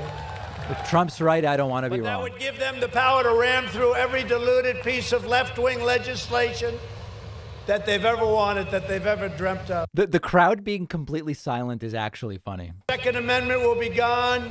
Your borders and Great New Wall will be gone. Your police departments will be gone as we know them, and your life savings will be gone. Yeah. Will be like a large-scale version of so many other countries that you look at that are poverty. America, as you know it, will be over, and it will never, I believe, be able to come back again. It'll be too far gone. Your vote tomorrow could lose, and it could be your last chance to save the America that we love. That's why I'm here. I don't want to do rallies for other people. I told you. You really get the sense that the crowd is just not engaged with any of this nonsense. Our left wants to destroy our country, demolish our history, and erase everything that we hold dear. This could be the most important vote you will ever cast for the rest of your life. It really could be. This is so important. I mean, think of it. It's so important. It's amazing, actually, that in one state you have 2 races simultaneously. I don't think a thing like that's ever happened before. If you don't show up, the radical Democrats will win. A lot of people say, oh, well, Trump, maybe he wants it that way. No. You know what I want? I want a great country. I want these 2 very special people to be elected. And I want to be clear, you know, if those of you that know how badly screwed we got, I want to be clear that we can't let that happen again. We can't let that happen again. We're going to come back, and I really believe we're going to take what they did to us on November 3rd. We're going to take it back. But these two people, When? They can't go through this. What does he mean? They can't go through it. They're going to come back when? If you don't go and vote, the socialists, the Marxists will be in charge of our country. If you don't fight to save your country with everything you have, you're not going to have a country left. I love this state. This state's been very good to me. We've had a lot of victories in this state. Just had one on November 3rd, actually. And I love the people of this state. We can't let that happen. The damage they do will be permanent and will be irreversible. Can't let it happen. Nothing and no one will be able to stop them. These Senate seats are truly the last line of defense. Now, I must preface that by saying, because they'll say, he just conceded. No, I don't concede. We know you're not conceding. Don't So, worry. Kelly, if I might add, I think we're going to win, in which case we'll be the last line of defense. It's called veto, veto, veto. Vito Corleone. So tomorrow you must get out and vote for David Perdue and Kelly Loeffler. Over the last 4 years, David Perdue has been one of our greatest allies and strongest defenders in Washington. He's a great gentleman. David was a critical vote in the right to pass the largest package of tax cuts and reforms in American history. We did that together. We got it done. Launching an incredible economic boom. The greatest tax cuts in the history of our country. Thanks, Don. Okay. Thank you. Restrictions. We were so restricted we couldn't breathe in this country. That's one of the big, I think it might have been more important in many ways than the tax cuts. Right. You And would know toilet that being flushing, one of the yeah. great businessmen of our world, right? I think it was maybe more important. When Georgia needed a strong voice in Washington after Hurricane Michael, remember Hurricane Michael? And I was down here with David. But David Perdue led the charge to get the workers and farmers of your state the relief you deserved. He said, sir, can we get $1 billion? Trump never sounds less genuine than when he's praising other people who aren't there because they're praising Trump, if that makes sense. I've never seen before. Came in from a location that is just very unique. It was a horrible thing. I was here for a long time with David, and he worked, and his kin, his kin, the great Sonny Perdue, our Department of Agriculture, our Secretary. Wait, are they related? What does that mean? Fantastic, also. I didn't know they were But related. we worked very hard, and we got the farmers and the businesses the money that they had to have, and now they're thriving. David has also been one of the most courageous advocates fighting for immigration. Can anybody check that? Defends American workers, American wages, American families, and American jobs. He led the effort in Congress to build the wall. That's right. And Kelly helped on that. She's a little bit newer to the Senate, but she helped a lot. Those last moments, you were there. Without you, it wouldn't have happened, actually. Crack down It's his on cousin. deadly Okay, sanctuary interesting. cities, end chain migration, and institute unparalleled protection for our great citizens. He fought to help us replace NAFTA disaster with the brand new USMCA. They said it couldn't be done. A giant victory for Georgia, for workers and for farmers all over our country. NAFTA was the worst trade deal probably ever signed. And that maybe has to explain. USMCA is very similar. For some reason, I love it when he says gantry, our gantry. Confirmed nearly 300 federal judges. We have a record on federal judges and 3 Supreme Court justices, which is a tremendous thing. We have almost 300 federal judges committed to interpreting our Constitution as written.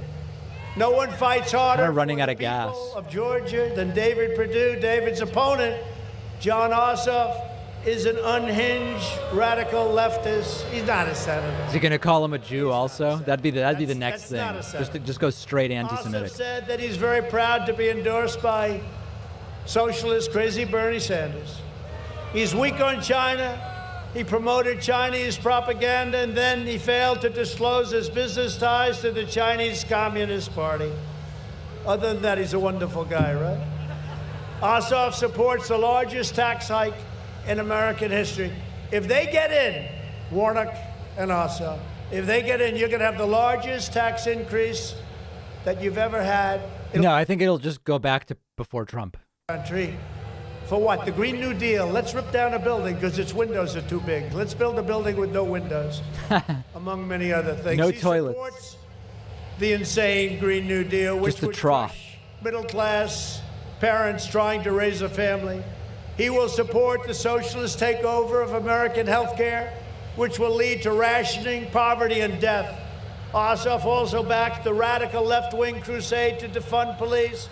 The last summer, he proudly joined the anti-police mob. He didn't like police. He doesn't like our police. I don't think Ossoff's ever called for defunding. Can anybody fact check?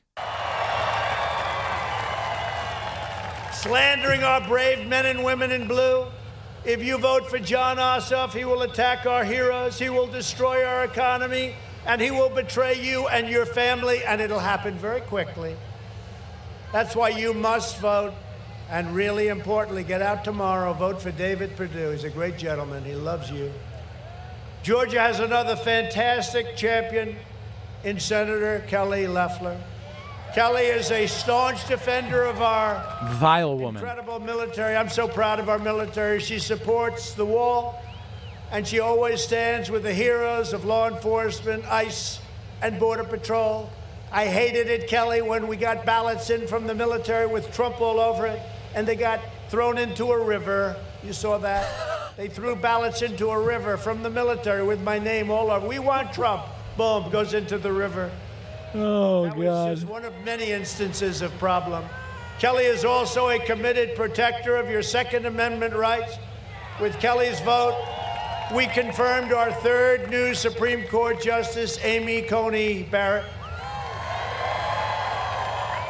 Working with David, Kelly helped rescue the U.S. economy from the China virus, passing nearly $4 trillion in economic relief, saving over 1.5 million Georgia jobs, and rescuing countless small businesses all across your state, businesses that now are doing really well. And, you know, we also came up with a vaccine. Nobody else would have done that. They would have done that in 10 years. What? Kelly and David also both strongly support my efforts to provide $2,000 stimulus checks to hardworking Americans. Do they? Because I don't remember them saying that.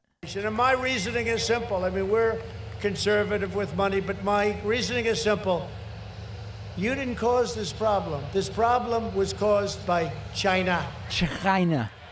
Kelly is running against a hard left extremist named Raphael Warnock.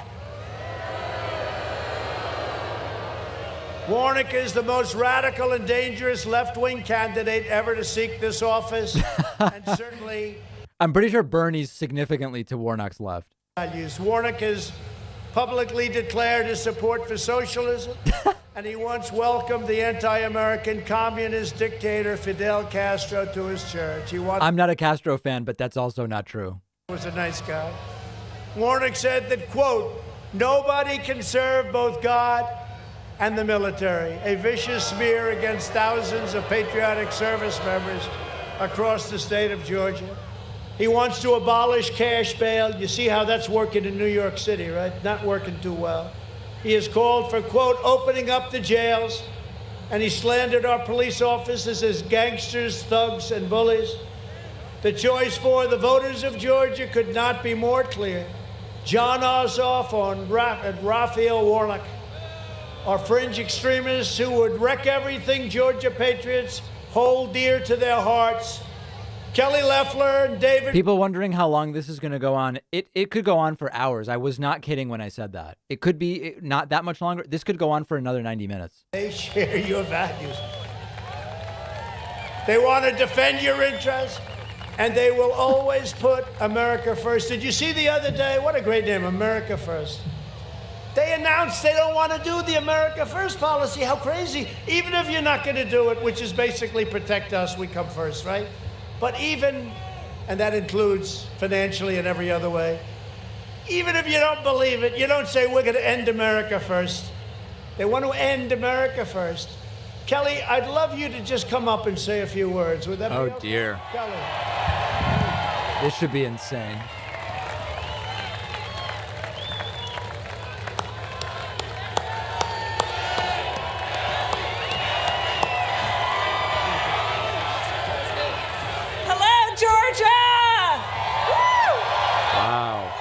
expiring. I have an announcement, Georgia. On January 6th, I will object to the Electoral College vote. That's right. That's right. Thank you. This is We're so gonna get this stupid. done. All right, Georgia, but I have a very important question for you. Are you ready to show America that Georgia's a red state? That's right. That's right. Look, this president fought for us. We're fighting for him. He put America first. He put the American worker first. Thank you, Mr. President. He stood with Dear our men God. and women of law enforcement. He restored our military. My opponent, radical liberal Raphael, Oh, no. he attacked our police, our military. He spoke out against Israel, evangelicals, small businesses. Georgia, we have to hold the line. You have to get out and vote tomorrow. Georgia, I'm going to take this opportunity to refill my water. we have to get it done. I love you guys. Thank you. God bless you. God bless Georgia.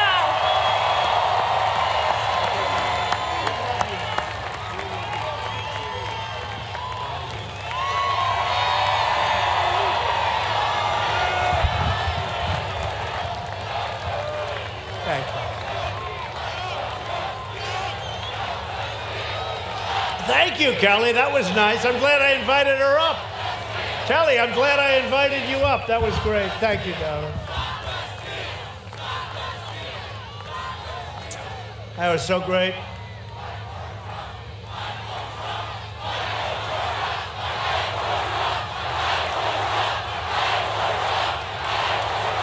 Thank you. Thank you. You know, it really is. It's fight for our country. It's really fight for our country, not fight for Trump. It's fight for our country, because that's what we're fighting for. Also joining us tonight are Georgia representatives Marjorie Taylor Greene. I love Marjorie Taylor Greene. Come up here. Kelly wants you to come up here. Come here.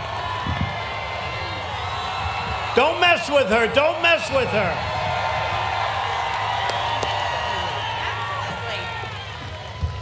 Hello, Northwest Georgia.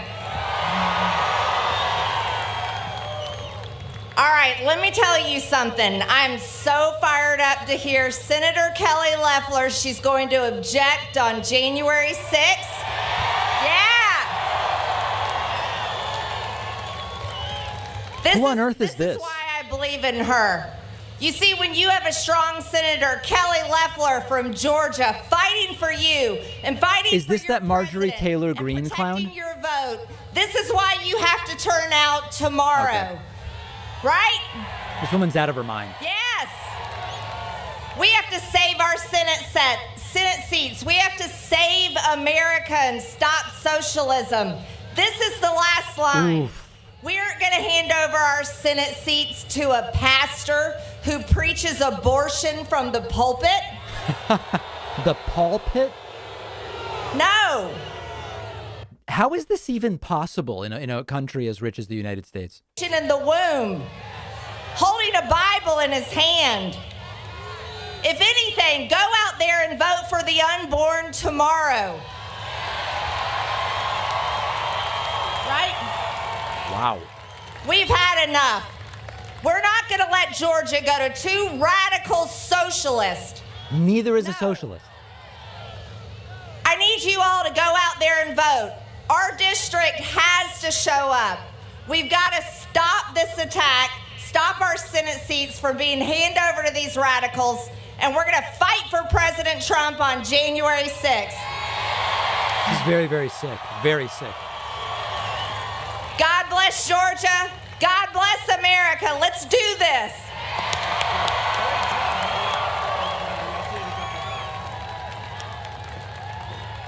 Disgusting.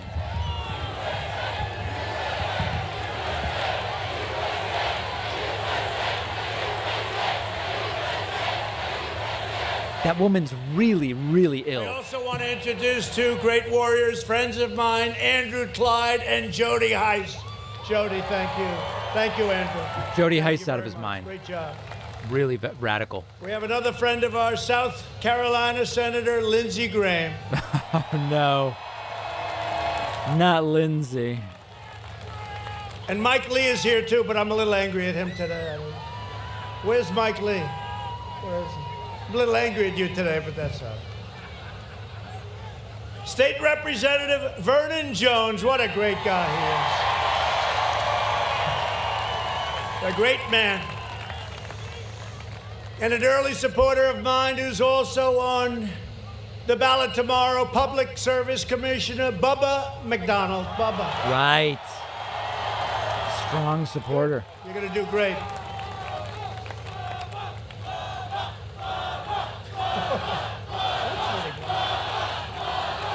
Great guy. Thank you, Bubba.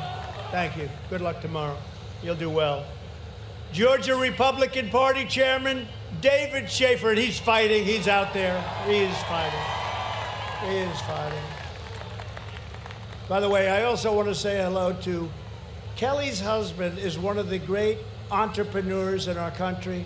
He's respected by everybody. He's a tough guy, but he is a sweetheart, and he loves your state. I just want to say hello. Do you mind? Okay. He doesn't want that. He doesn't want it. But I will tell you, he's respected as a businessman, respected by everybody, and gives tremendous amounts of money to charity and everything else. Thank you very much. Sweetheart of a man. A friend of mine, and I don't know what it is. I'm not so good with the bikes. Really losing steam. I sort of say, maybe I stay away from a little bit. But Chris Cox is Bikers for Trump, and he's the founder. And he had more people show up for me. Whenever I'd go to places, I'd have 2,000, 3,000, 4,000 bikes. And Secret Service would go crazy. I say, no, I'm so happy. And they wouldn't do it for any other reason. They just wanted to protect their Secret future Service would go crazy? They were with me. For whatever reason, bikers like me, and I like them. Chris Boaters, Cox, bikers. Where's Chris? Right? I don't know why the bikers like me, Chris, but they do. But I like you guys a lot. The curling community is reportedly very radical right. And we'd be packed, and we couldn't even get them. They didn't even want to be inside. They stood outside, and they were protecting their president when I became president. I never felt safer in my life. Thank you. True. That's true. Another man who's respected by everybody, friend of mine, David McIntosh, Club for Growth. David, thank you, David. Not to be confused with Tim Apple. David McIntosh is a different guy. I want to thank Don Jr. Did he do a good job tonight? I watched. Seemed to be on something. Don is great. I don't know. He sort of has. They love our Don. Samantha Golden Delicious also will be delivering the eulogy after Trump's presidency is dead. Oh, it's been incredible. And I also came with somebody who people like a lot. People like her a lot. I don't know. She doesn't really like the concept of running for office. She says, what do I need it for? Dad. Oh, Ivanka. no. Where's Ivanka? Oh, God. There she is. Yeah, Trump's desperate for her to run for office. Come on up here, honey. Stand back and stand by.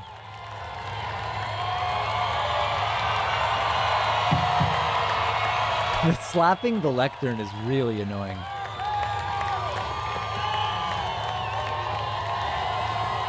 Wow.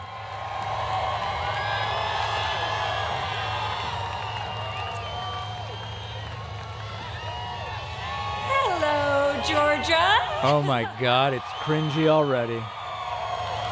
It is so incredible to be back here with so many amazing, hardworking Georgia families who are fighting for our children's future. Totally. Each one of you. And it's so great to be back in Georgia with this warrior, my father, the people's president. This feels like a fake rally. Remember the Jim Carrey? What's that movie where Jim Carrey's on a TV show and he doesn't know it? It's such a great movie. And by his side are two amazing senators that we have to send back to the Senate and send a Truman Show. resounding message that patriotism is alive and well in Georgia. This is the Goya Black Beans woman, right? And Georgia is going to keep freedom alive in America. Please vote. Thank you. God bless you. God bless Georgia. And God bless America. And God bless our president. I'm sure she's referring to Biden, right?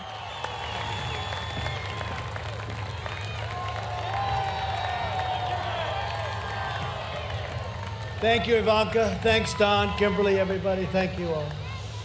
Tomorrow, our entire nation is counting on the people of Georgia.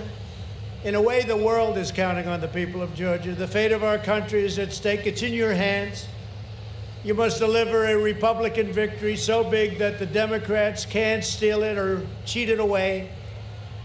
We have all, they'll be trying, though, I'll tell you that. We have all seen what our opponents are capable of doing. I ran 2 elections. I won both of them. Second one, much more successful. Sad. Come on, dude. But we can't let this happen any longer. On election night, we were leading by so much. We're not going to have that tomorrow. We're not going to have that tomorrow Let's night hope. where you're leading and then all of a sudden, boom, it's gone like magic. Let's hope it's just We gone. won Florida and Ohio in record numbers. We won Iowa by 8.2%. Nobody's ever won those 3 states. So he trusts those numbers. That's It's almost interesting. impossible unless people do a lot of either get very lucky or they cheat.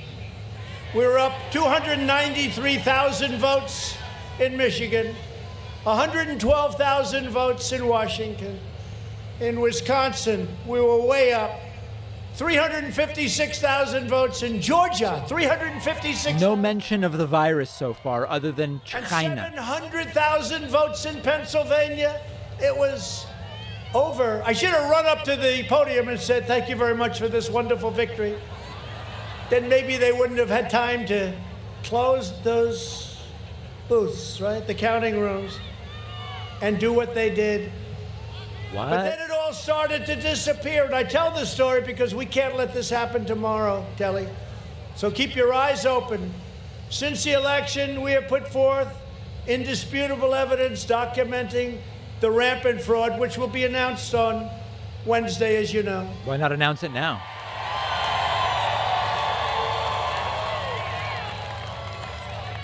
And I want to thank Senator Josh Hawley and Ted Cruz and all of the incredible senators that have stepped up to fight because they've seen what happens. They know it's a fraud.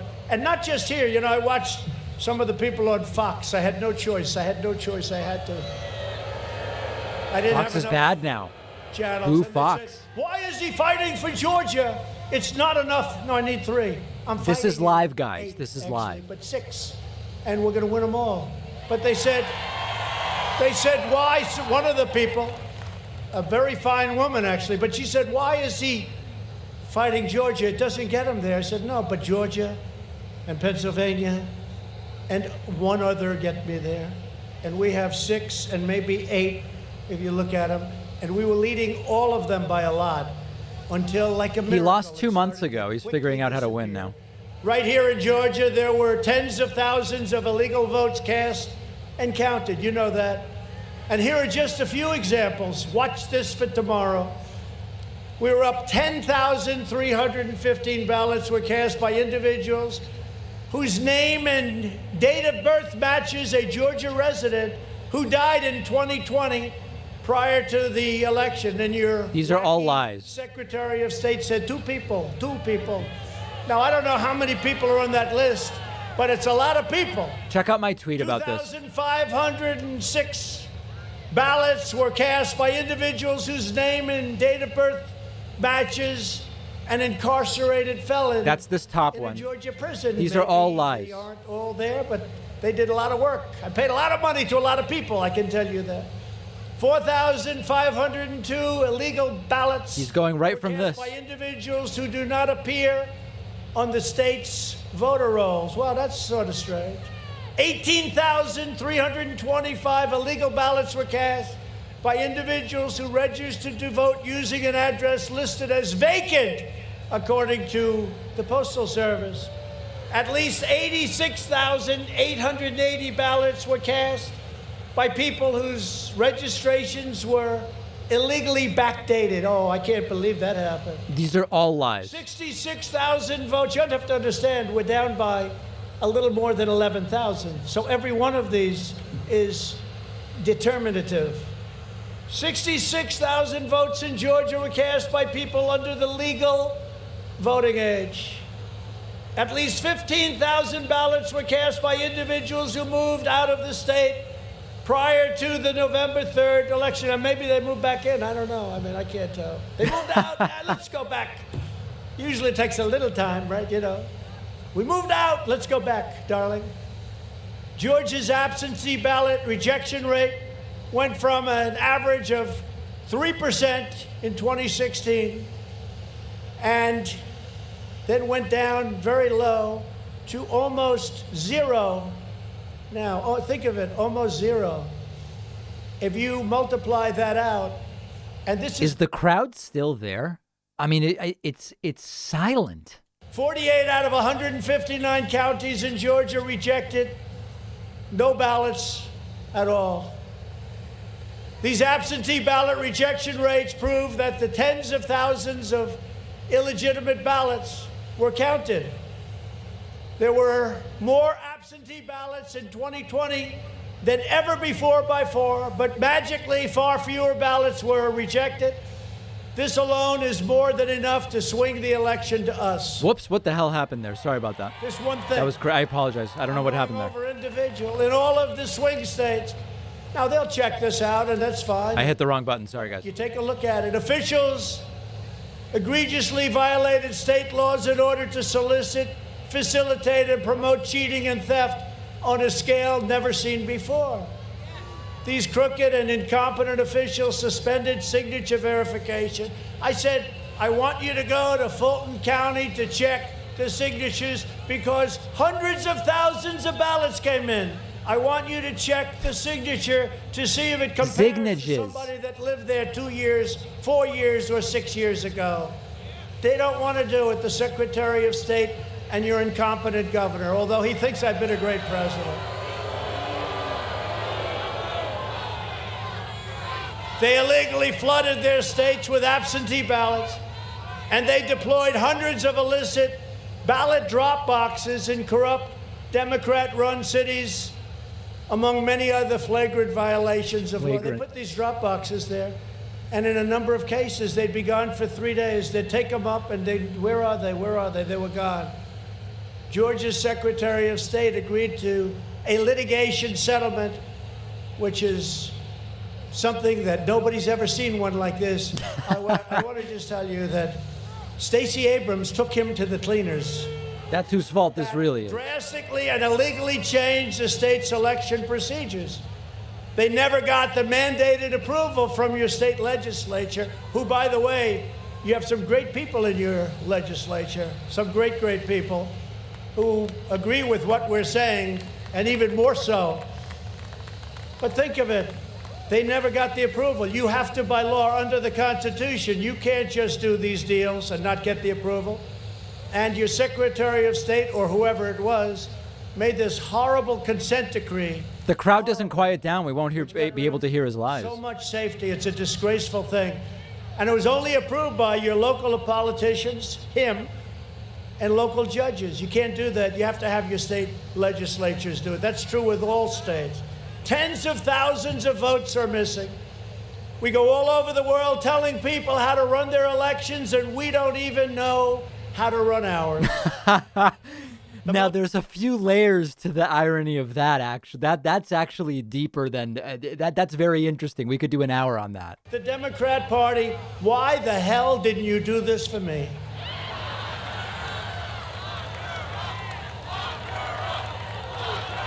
Lock her up. Why didn't you do it for me?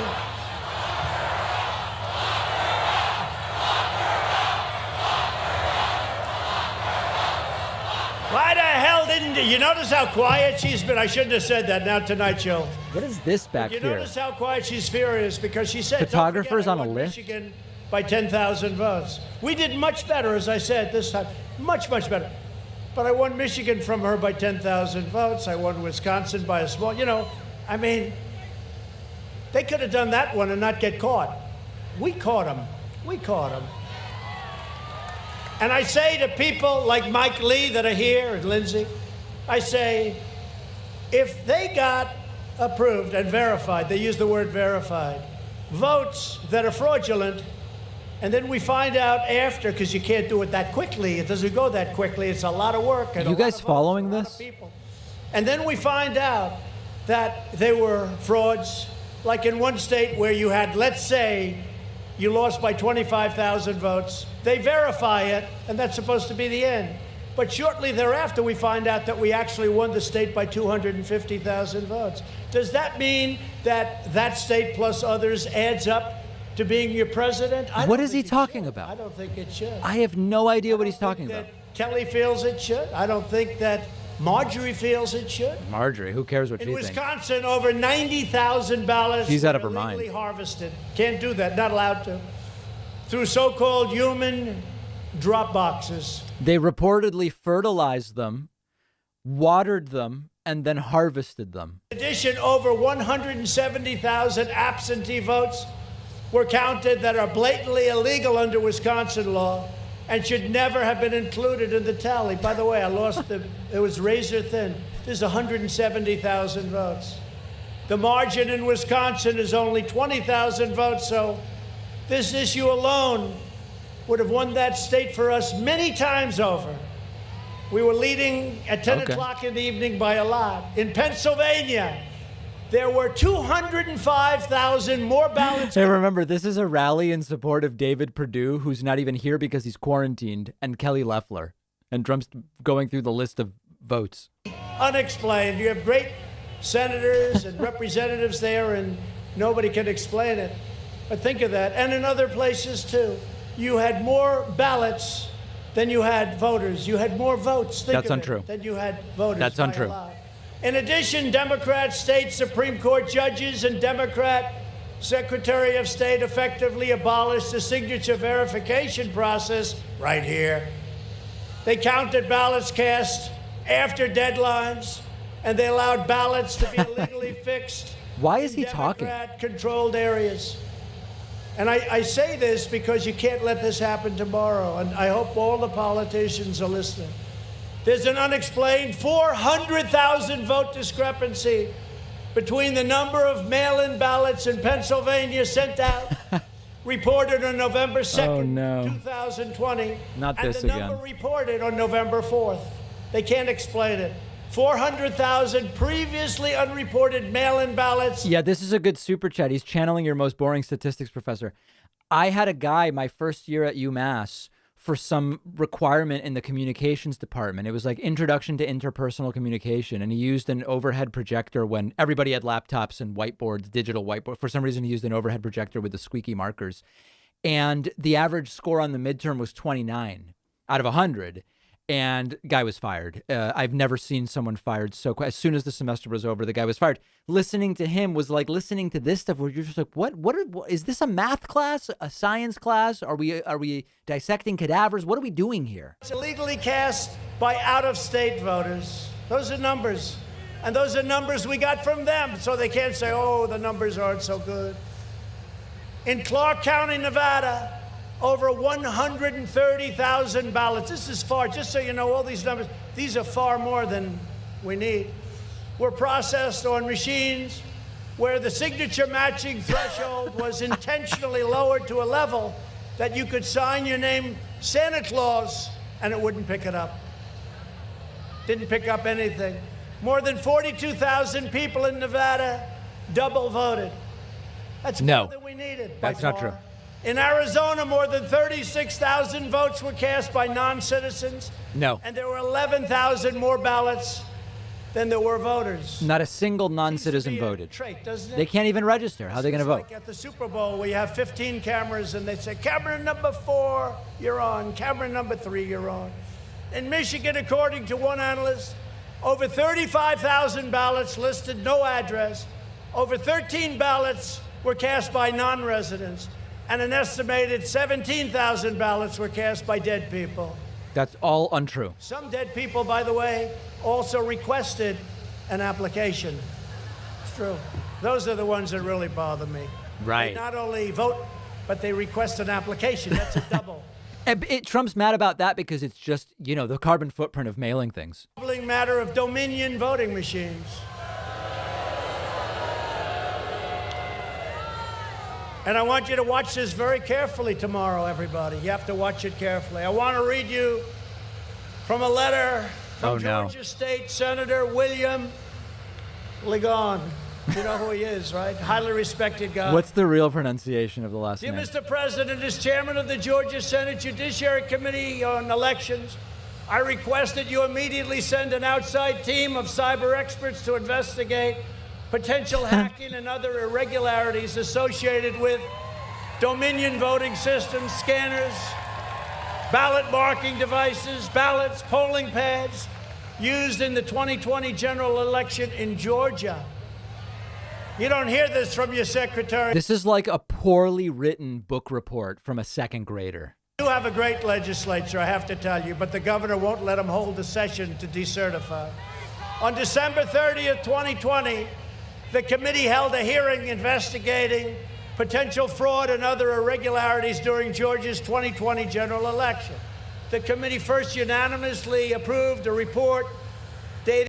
Trump often says irregularities. Do you think that he thinks irregularities that the root is rigged, something being rigged, as opposed to irregular as in not regular? Is it actually possible he thinks it's rigged irregularities? Is that a possibility? The November 3rd, 2020 general election was chaotic and reported results must be viewed as untrustworthy. They are untrustworthy, despite the line of crap that you hear from these people that represent you. I don't know where they come from. The committee then heard, and this is the from crowd is lost. Highly respected political representatives.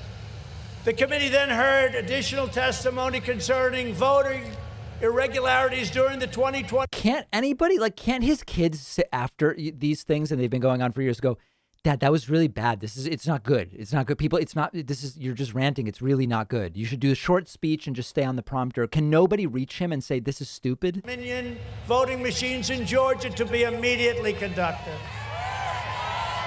The governor will not let us do it. We've been asking him now since November 4th, the day after the election. He won't let us do it. Why won't he let us do it? There's only one reason I can think of. First, the Dominion voting machines employed in Fulton County, that's the home of Stacy, had an astounding 93.67 error rate. 93.67 error rate in the scanning of ballots requiring a review panel to adjudicate or determine the voter's intent. So they're going to a voter intent. What did the voter mean by this vote?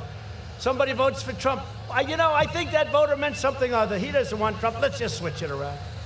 Think of that. They're trying to determine the voter's intent in over 106,000 ballots out of a total of 113,000 ballots. This is from your representative, highly respected. The national average for such an error rate is far less than one. Do we think this will go on another 30 minutes, 60 minutes, or 90 minutes? Astronomical error rate must be identified to determine if these machines were set up or designated to allow for a third party to disregard the actual ballot cast by the registered voter. This is what I have. There was no way. Look at this crowd we have here. Biden came here, he had, go Biden. Gallup, you know the Gallup poll. They did, I don't say this braggingly, the most admired man in the world or the country. I don't say it. I say it for a different reason. So I came in first, Obama came in second, and Biden came in way low.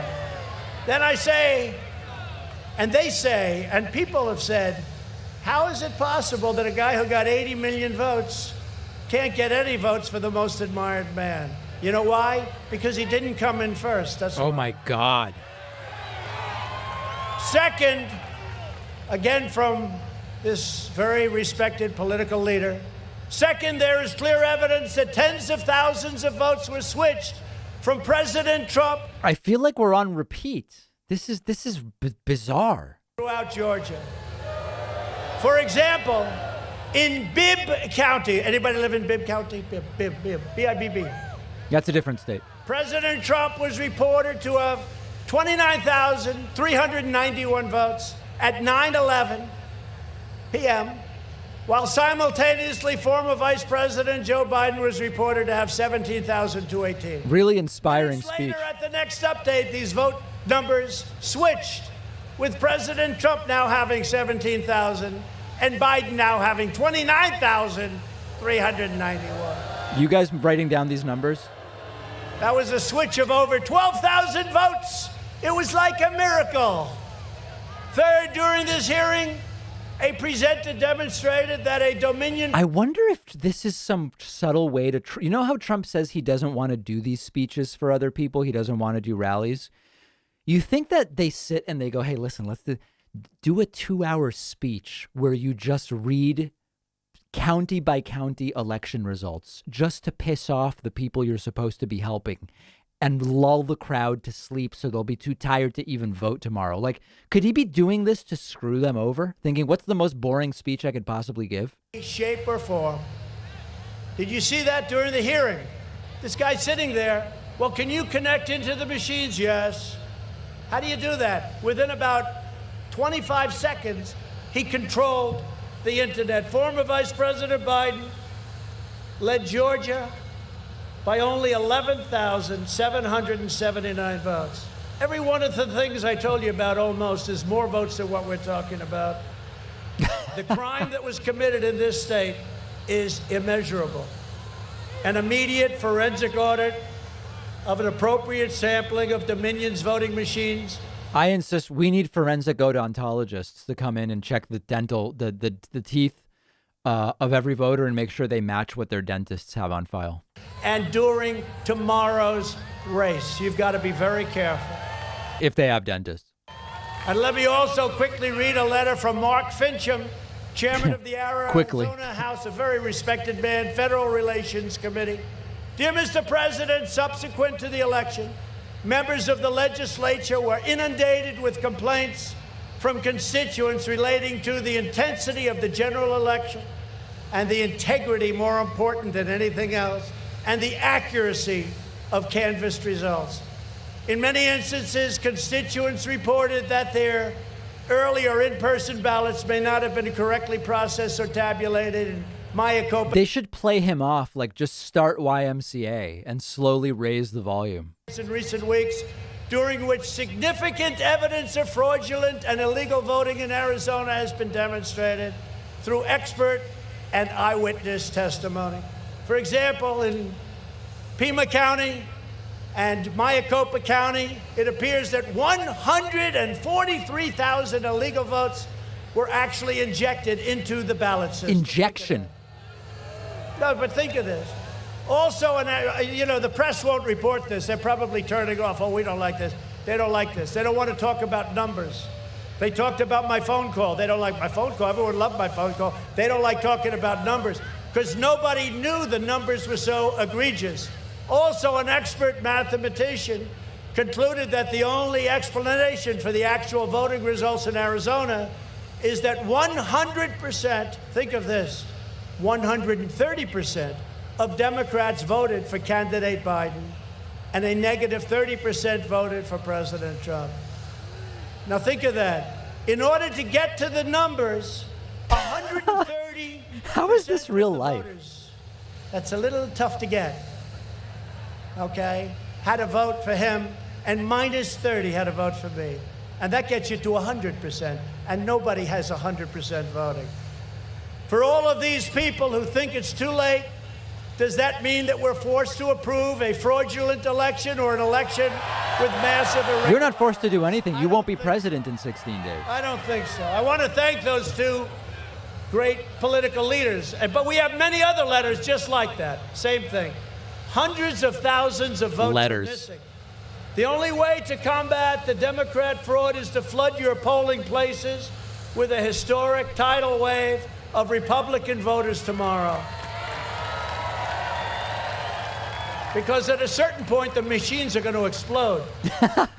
There you go. Did with me. Unfortunately, they didn't quite get there, but that's an idea. We'll figure that out. And I just want Mike Lee to listen to this when I'm talking. Because explosive machines. We need his vote.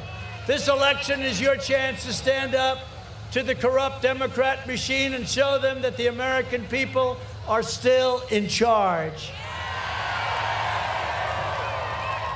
With your help over the last 4 years, we built the greatest political movement in the history of our country. There's never been anything like this.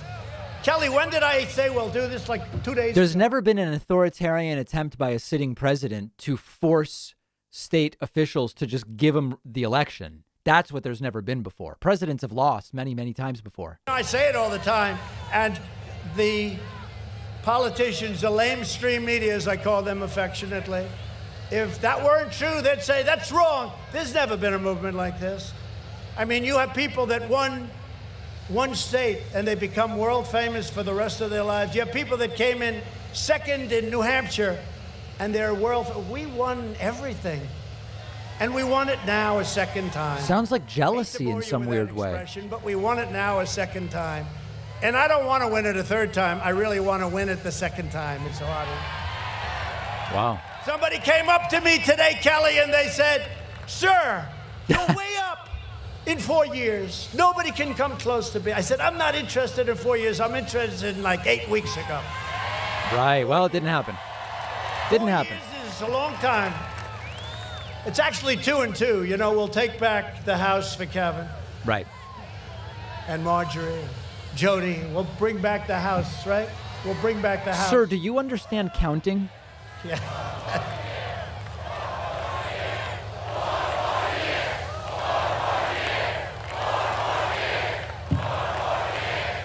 No, if we didn't win, I'd be all upset. Of course, if I didn't win, you probably wouldn't want me, you know, in all fairness. You didn't win. Big difference between losing and winning and having. And the crowd is pretty damn quiet. No, but they talk about 4 years, sir. You haven't made. Nobody can come closer. They're moving the limo. Unclear what that signals. And I think we're going to do it. I really believe. Because there's no way we could have won every single state. And for Fox, not one state. This is one of many. We win every state, and they're going to have this guy be president. This is seditious, right? What he's doing? Can anybody gut check me? Already we've achieved more than anyone thought possible, and we are just getting started. And honestly, it's you. It's amazing. What happened? I don't even know why the hell. I say, let's have a rally. We have a rally and thousands of people. Honestly, there's never been, I'll go out on the extreme, there's never been anything like this in the history of our country. And the election. Now he's going to say something crazy. Election, and we have a big one tomorrow. But there's never been anything like this in the history of our country. Our economy is coming back. It's roaring back. Our stock market is an all-time high. Who would have thought that? We're rounding the turn because of what we did with the vaccines, and nobody else would have done it. It would have taken so long. The economy boomed at 33.4% last quarter. The crowd's like, we don't even wear masks because we don't believe this is serious, but Trump's great because of the vaccine, which we probably aren't going to get, I guess. During a pandemic, we've already slashed the unemployment rate in half. And for decades, our politicians spent trillions of dollars rebuilding foreign nations, fighting foreign wars, and defending foreign borders. You know, we're bringing many of our great troops home. I mean, I hate to say, but got to do it. We've been in Afghanistan for 19 years. I think that's enough. I think that's enough. We've got them a lot of, very few left, and very proud. Nothing worse than going to Dover and meeting the parents of our great warriors that have fallen. I thought Trump wasn't doing that. Thought he was sending pens. Wounded or dead, and on countries that many of you have never even heard about. So we bring our soldiers home. We've been incredible warriors. We can beat anybody. Nobody has our equipment. Nobody has our military. Nobody has our people. But we aren't over there to be policemen. We're not. Good news, guys. The pilots just got back into the chopper. That's a good sign. And that's what we want them for. That's what we have to have them for. But we brought a lot of them home. We are finally protecting our nation, rebuilding our cities, and we're bringing our jobs, our factories, and our troops back to the USA where they belong. But everything that we've achieved together is on the line tomorrow. Our fight to take back our country from the big donors, the big media, and the horrendous big tech giants that our politicians, not these two politicians, are afraid to attack. Section 230, we have to get rid of Section... So what was the case he made for voting for Loeffler and Perdue? I'm not sure I caught it. Very long, taking away all your rights. If you want to send a message to the powerful forces that are trying to control your country, you must get out and vote tomorrow for David Perdue and Kelly Loeffler. With your help, we're going to continue our mission to save America, and we're going to continue our mission of America first. It's very simple. All right. Each of us here tonight is united by the same core vision and the same timeless American values. We love our country. Together we believe that faith and family, not government and bureaucracy, are the center of American life.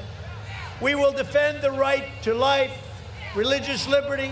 This is it, guys. This is the last rally, the last bizarre wrap-up, and maybe the last time he'll dance like a moron. And we will always support the heroes of law enforcement. We will maintain America's unrivaled military might, and we will preserve peace through strength. You know, when I first got elected and before I got elected in 2015 and 2016, before they were in debates and everyone said, oh, he's going to cause wars. He's going to cause wars. I think I'm the only president in many, many decades that didn't get into a war, right? Remember North Korea? It was going to be a tremendous nuclear fight and all this. What happened with that? I got along very well with Kim Jong-un. Kim Jong-un completely bamboozled him. This is what happened. I've heard, but I got along very well with him. And, you know, people say, whatever happened with North Korea? We got along well. But, you know, they all said that with my personality, I'll be in a big war very soon within the first 2 weeks, right? What happened? What happened? And they don't want to mess with us either, that I can tell you. David and Kelly will protect Social Security and Medicare, and they will always protect patients with pre-existing conditions. We will stop the radical indoctrination of our students and restore patriotic education to our schools. Oh, give me a break. We will teach our children to love our country, honor our history, and always respect our great American flag. And we will live by the words of our national... 500,000 dead in a pandemic per a CDC estimate, and he's talking about flags. From Atlanta to Augusta to Savannah to Columbus, from Athens. And I want to say hello to Herschel Walker, Athens. Herschel. Athens, Georgia. One of our first radio affiliates is in Athens, Georgia. WPPP, I think. Wow. He made a lot of quarterbacks look very good. We love Herschel. To right here in Dalton, Georgia, we inherit the legacy of generations of American patriots who gave their blood, sweat, and tears to defend our country and to defend our freedom. We stand on the shoulders of American heroes who crossed the oceans, settled the continent, tamed the wilderness, laid down the railroads, raised up the great skyscrapers, and won 2 world wars, defeated fascism and communism, and made America into the single greatest nation in the history of the world, and the best is yet to come. This is so flaccid given the circumstances. And proud citizens like you help build this country, and together we are taking back our country. Our fight to drain the Washington swamp and reclaim America's destiny and dignity has only just begun. We will not bend. We will not break. We will not yield. We will never give in. We will never give up. We will never back down. We will never, ever surrender. Right. Other than he will surrender the White House in 16 days. Because we are Americans, and we are from Georgia. And our hearts bleed red, white, and blue. We are one movement, one people, one family, and one glorious nation under God. And together with the incredible people of Georgia, we have made America powerful again, our military. Oh, no. We have made America wealthy again, our stock market. This may be the last time we ever hear this. America strong again. Whoa. Look at that arm. Bit of a glitch there. We have made America proud again. We're proud of our country. He's glitching out. We have made America safe again. And we will make America great again. Go get him, David. Go get him, Kelly. Go get him tomorrow. And he's done. Let's see if they do the music. And we'll play our own music, which we have. They didn't bother to interview a single witness. Just like you, they don't want to know the truth. Well, you probably know the truth. Okay, so there's Rudy passing gas. But the content of this was also disgusting. This went on for hours. There it is. Witness. Perfect. Oh, it's perfect. Oh my God, it's perfect. There's Rudy passing gas. They didn't bother to interview a single witness. Just like you, they don't want to know the truth. Well, you probably know the truth.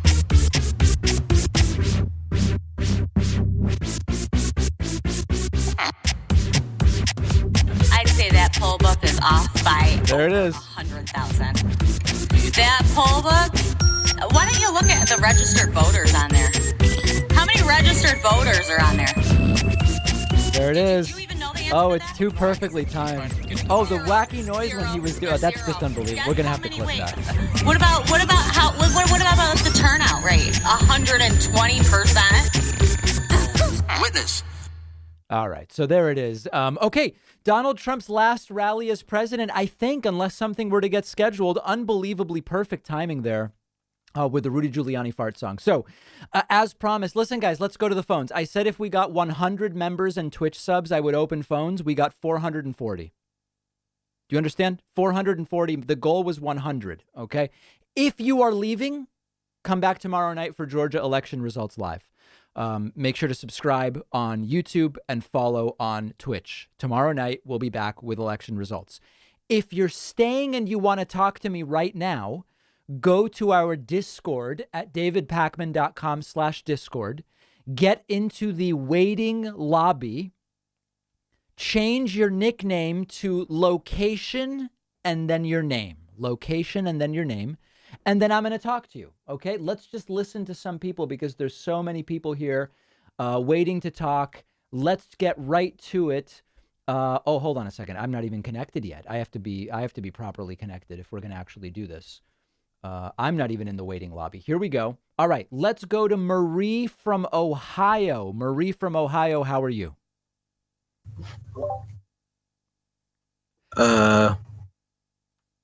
Thanks, I am great. This is Marie? Yes, actually, yes. What's on your mind, Marie? And so I'm echoing and we can hear Discord in the background. Try to hear that. I'll make this quick, all right? Please. Well, first and foremost, I'd like to apologize for saying your mouth was wide. That was a joke that didn't land right clearly. Apology accepted. A very fine mouth, good sir. Thank you. Right, so Trump is going to be out of office. And tell me if you already heard this question before, but he is going to be the leader of the Republican Party basically until he dies at this point. I don't know that. I think that remains to be seen. I think he may just disappear. I think we won't know that until probably February or March. Oh, if he is, or at least what is the Republican Party after this point? It'll depend on whether Trump disappears or tries to remain at its forefront. I think we just won't. I have a couple of clips about this. We just won't know until February or March. Do you think it's going to like sort of shift the Overton window back to the right, sort of like a Reagan type of thing? I think if Trump fades away, the Republican Party instantly goes back to, oh, we care about the dead and, you know, going back to the same old thing they've been doing. That's my prediction. If Trump does just bail. Interesting. Yeah. All right, Marie, thank you very much. Great to hear from you. I appreciate it. We're taking calls via Discord at davidpakman.com/Discord. In the waiting lobby is the place to be.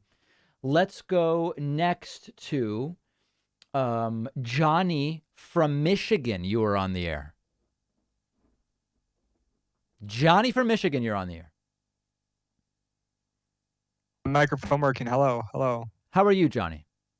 I am doing fantastic. How about you? I'm doing well. Is that your dog in the background? Is it? Oh, yeah. No, sorry about that. What kind of dog is that? But I actually am not entirely sure. She's like this weird little fuzzball. There's like a golden retriever chow mix. Interesting. Yeah. Anyways, what I was sort of wondering is, what do at this point about supporters? And, you know, my whole thing is that, and we were discussing this in your Discord earlier, is that there's a group of people who are so like far gone in terms of like their grip of reality and just facts and just anything. These people that have blindly followed this man for 4 years. I know. And don't accept anything that doesn't fit them. I don't know what we do. I mean, listen, if you just look at Trump's 90-minute speech tonight, or however, 80 minutes, 90 minutes, if you only believe 1% of what Trump said, you're still believing some lies. I mean, he told hundreds and hundreds of lies. So if you say, I'm skeptical, I'm going to disbelieve 99% of what Trump told me tonight, you're still believing lies. And I don't know how we fix that. I don't know. And some of those people, as is being pointed out in the chat, are like that Marjorie Taylor Greene woman. She's one of the nuts that believes Trump's lies. She won and is now going to be in the House of Representatives. We're really in rough shape. It's bad. The whole generation of them, right? Yeah, it's a generational issue. It took us since Reagan 30, 40 years to get to where things are this bad. It's going to take a long time to improve them, and it's a sad reality. And real quick, what about the more like working class like Trump voters, like the people that aren't so bound by ideology? Like, is there room for them to kind of, I guess, see the light of day? Or yeah, I think some of the best writing I've read about that issue is by Jonathan Haidt, who talks about like, why do these middle class right wingers or lower middle class right wingers, working class, whatever the right term is at this point, why do they support Republican policy? Check out Jonathan Haidt's work on that and sort of like group level thinking rather than individual. He can explain that far better than I can. All right. Thank you. Yeah. My pleasure. Great to hear from you. We are taking calls via Discord at davidpakman.com/Discord. We are going to try to get diversity of everything. Let's go next to Jessica in Chicago. Jessica, you're on the air. Jessica, please unmute so that we can hear you. You are on the air. We just need you to unmute yourself. I can see that you are muted right now.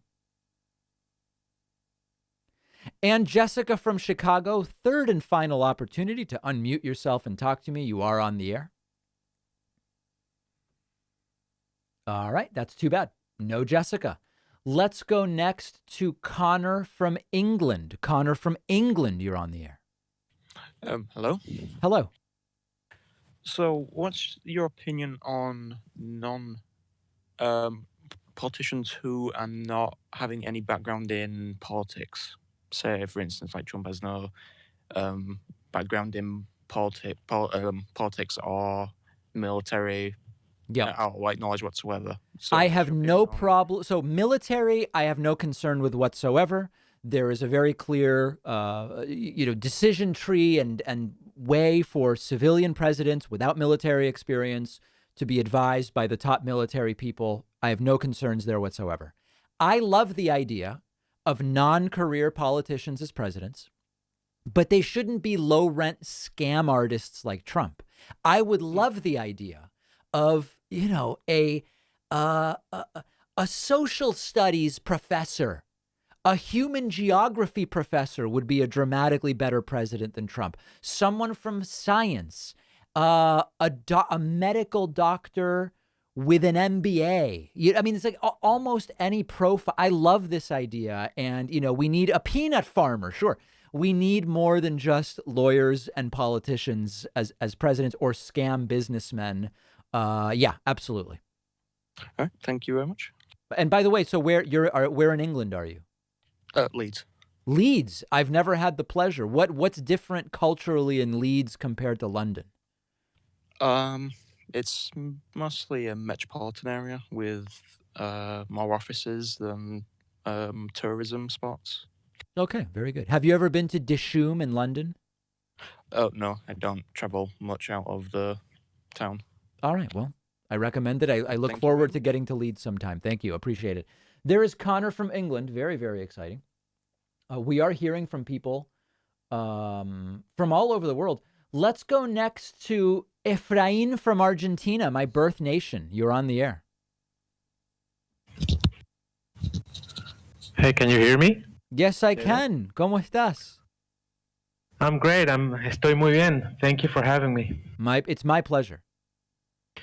So I just want to say it's really impressive. I follow Trump's speeches. I followed his speeches since he started his political career. Yeah. And it's unbelievable the amount of lies he can pack up in a minute of speech. It's crazy. We have a lot of that in our countries in Latin America. In Argentina, we had a lot of that. But what I wonder is how he has managed to be so like our politicians in Latin America and other populist politicians in the world. I mean, do you guys have any track of how he learned all of that lying into people's faces so easily and so quickly? This is the second time I got this question. Like the earlier version of the question was, where did Trump learn these authoritarian fascistic ideas? I think that if you are a delusional narcissist who has never been told no in your life and you're hungry for power and believe the world revolves around you, I think you naturally gravitate to these things that these right-wing populists and authoritarians and wannabe dictators, and I don't think they talk to each other and say, this is how you do it. I think they end up there naturally because of their disposition. Yeah, and it's really incredible. I mean, the parallels, I am originally from Venezuela, but the parallels with Trump, with Hugo Chavez, the late Hugo Chavez, and some of the living leaders we have in Argentina, Cristina Kirchner, even the current president, is uncanny. Yes. And the ease with which he can say all those things and see people, not that many, because at the end, most people were just silent. Yeah. But so many people like cheering for that and replicating that in media. It's crazy. Makes me wonder. I have family in the U.S. I follow your politics a lot because I really like it. It's entertaining, even though it's really dramatic and incredible to watch. But I can't believe how it has gotten. And my final question to you is, how do you feel America going out of this? I mean, there's a half of the country or so that has bought these lies and are repeating them like, parrots. I don't have the answer, but what I know is it will be a long process. As I said before, it took 40 years since the Reaganization of politics started and got us into this delusion for half the country. It will likely take more than a decade to get out of it in the best case. I think we have to come to grips with that and realize this is a long-term project. Yeah. I hope you guys get out of it and get to unite the country again soon. Yeah. So listen, are you in Buenos Aires or somewhere else? Yes, sir. Buenos Aires. What neighborhood? Palermo. Really? Oh, that's where I always stay when I visit. Oh, I'm glad you come here. I usually stay. Up when you come back. I usually rent a place like a few blocks off of Santa Fe, kind of like near Scalabrini Ortiz, a little closer to downtown actually than that. That's very close to my previous house, like really, really close. Yeah. To Plaza Italia. One other blocks away question. I've seen that there is a new Havana alfajor, which is very dark chocolate. I think they call it the black one. Are you familiar with this? Of course. And is it good? I've never had this new black chocolate. Well, if you like dark chocolate, Yeah. you're gonna love it. Beautiful, beautiful. I may place an order on Pampa Direct tonight. Please do. Okay. All right. Thank you, Efrain. Great to talk to a fellow Argentinian there. Wow, a perfect phone call. Let's go next to Kaylin in Austin, Texas. Kaylin in Austin, Texas. Hello. Hi, how are you? I'm good. This is amazing. How are you, David? I'm doing well. I'm a newcomer fan. My mom, she's a huge fan. She's watches you religiously. She Oh, says beautiful. that she wouldn't watch any of this stuff if it wasn't for you. I So love thank it. you for that. I love it.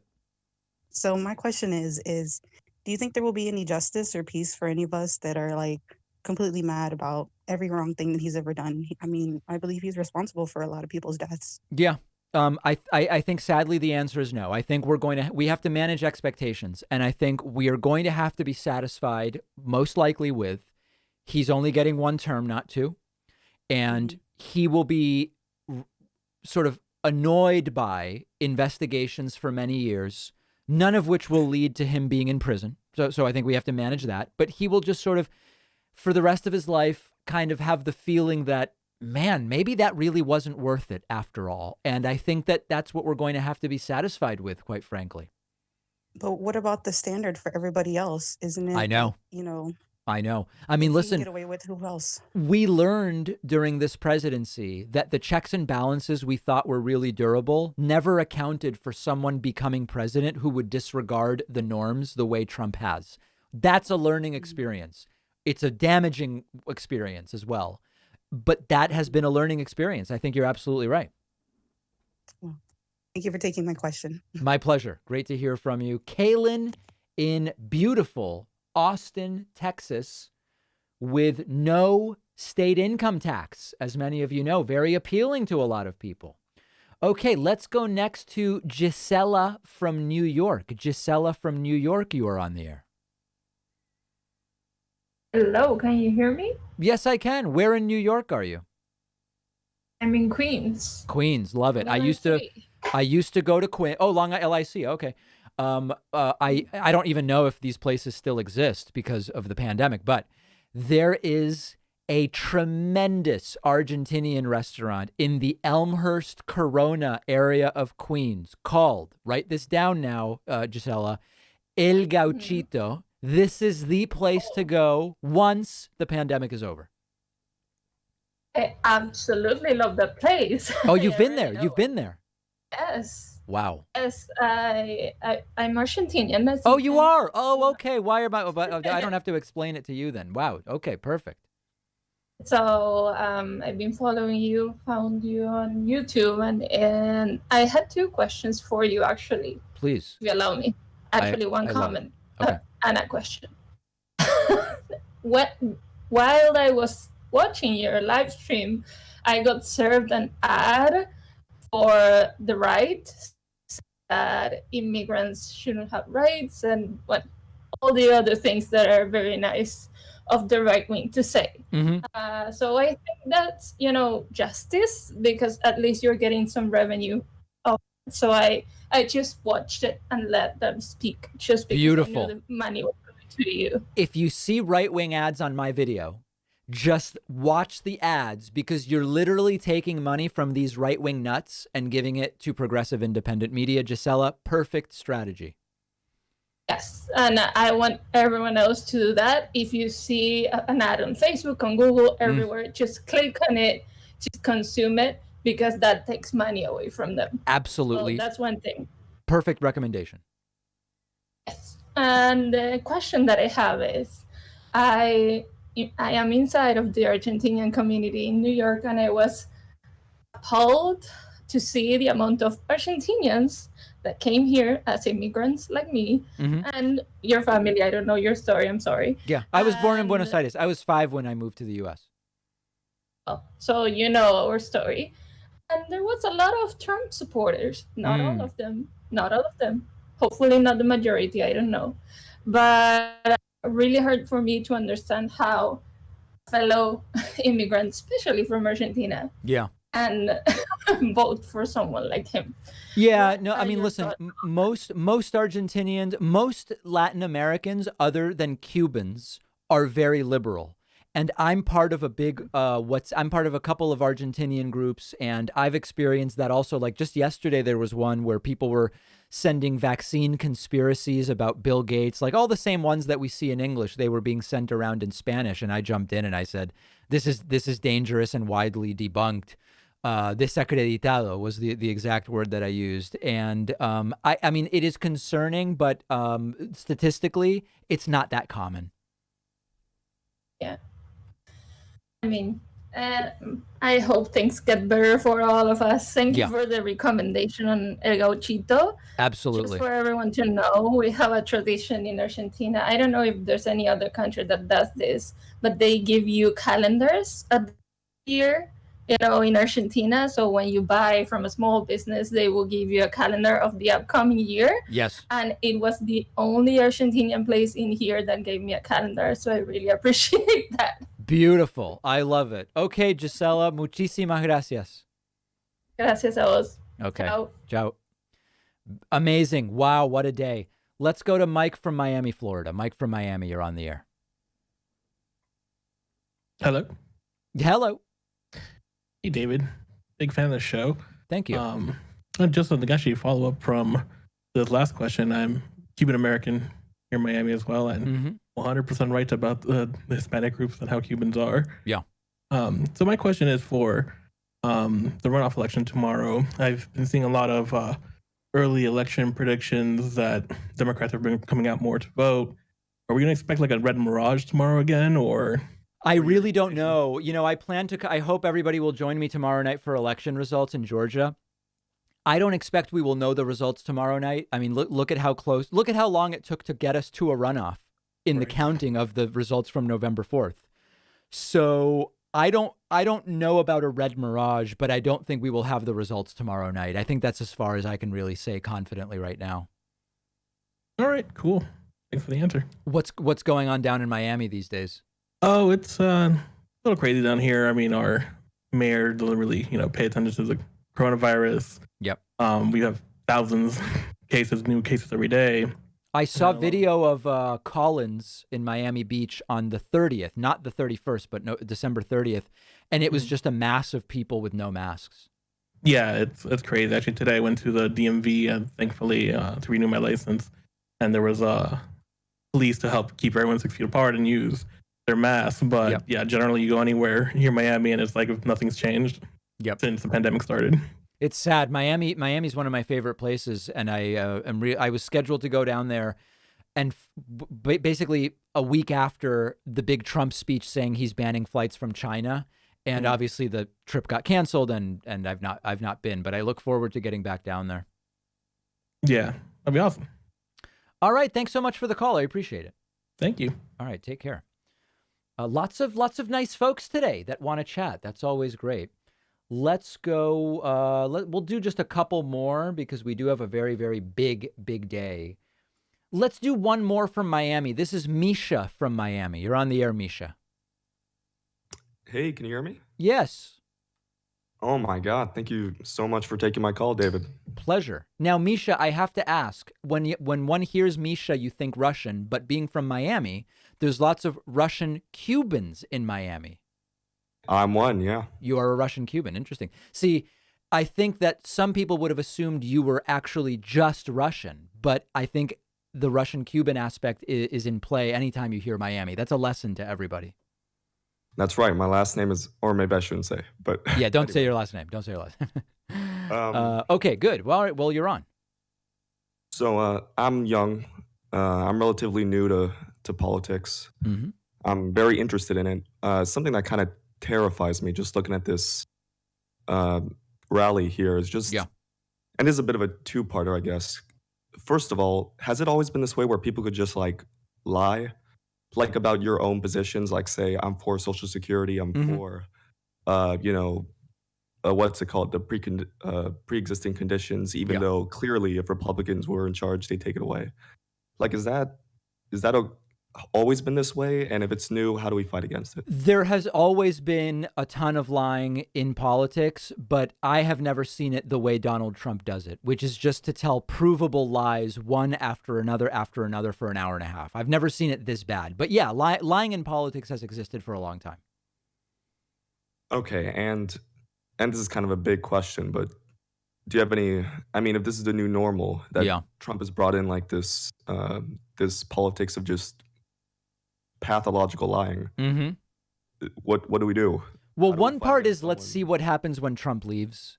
But the truth is, I have a video clip called, it's something like, what do we do about 75 million Trumpists? And I talk about how this will take a long period of dealing with education and dealing with culture. And it's not going to be an easy fix. There's no easy fix. That's, I think, the takeaway. Yeah, so true. It's sad. Well, thank you, David. Pleasure. All right. There's Misha from Miami.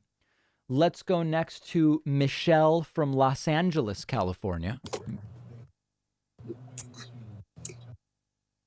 Michelle. Oh, and Michelle's gone. Okay, that's too bad.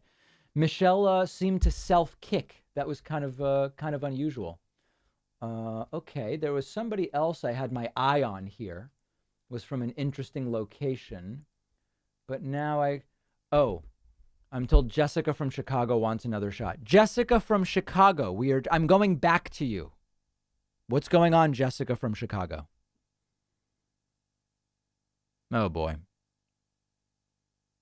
Jessica? All right. No, Jessica. All right, guys, that's going to do it for me. We've got very, very long streams coming up, both tomorrow night and Wednesday, plus the podcast TV show, and I've got to do my Spanish show. So this is where I am going to cut it. If you are watching me over on Twitch, we are going to send a very strong raid over to, who are we going to raid? Let's raid the Chess Bras over on Twitch. All right. So if you're watching there, with that's not something I've done before. We'll do that. And I will be back tomorrow night with you guys for these very, very important election results. I'll see you then.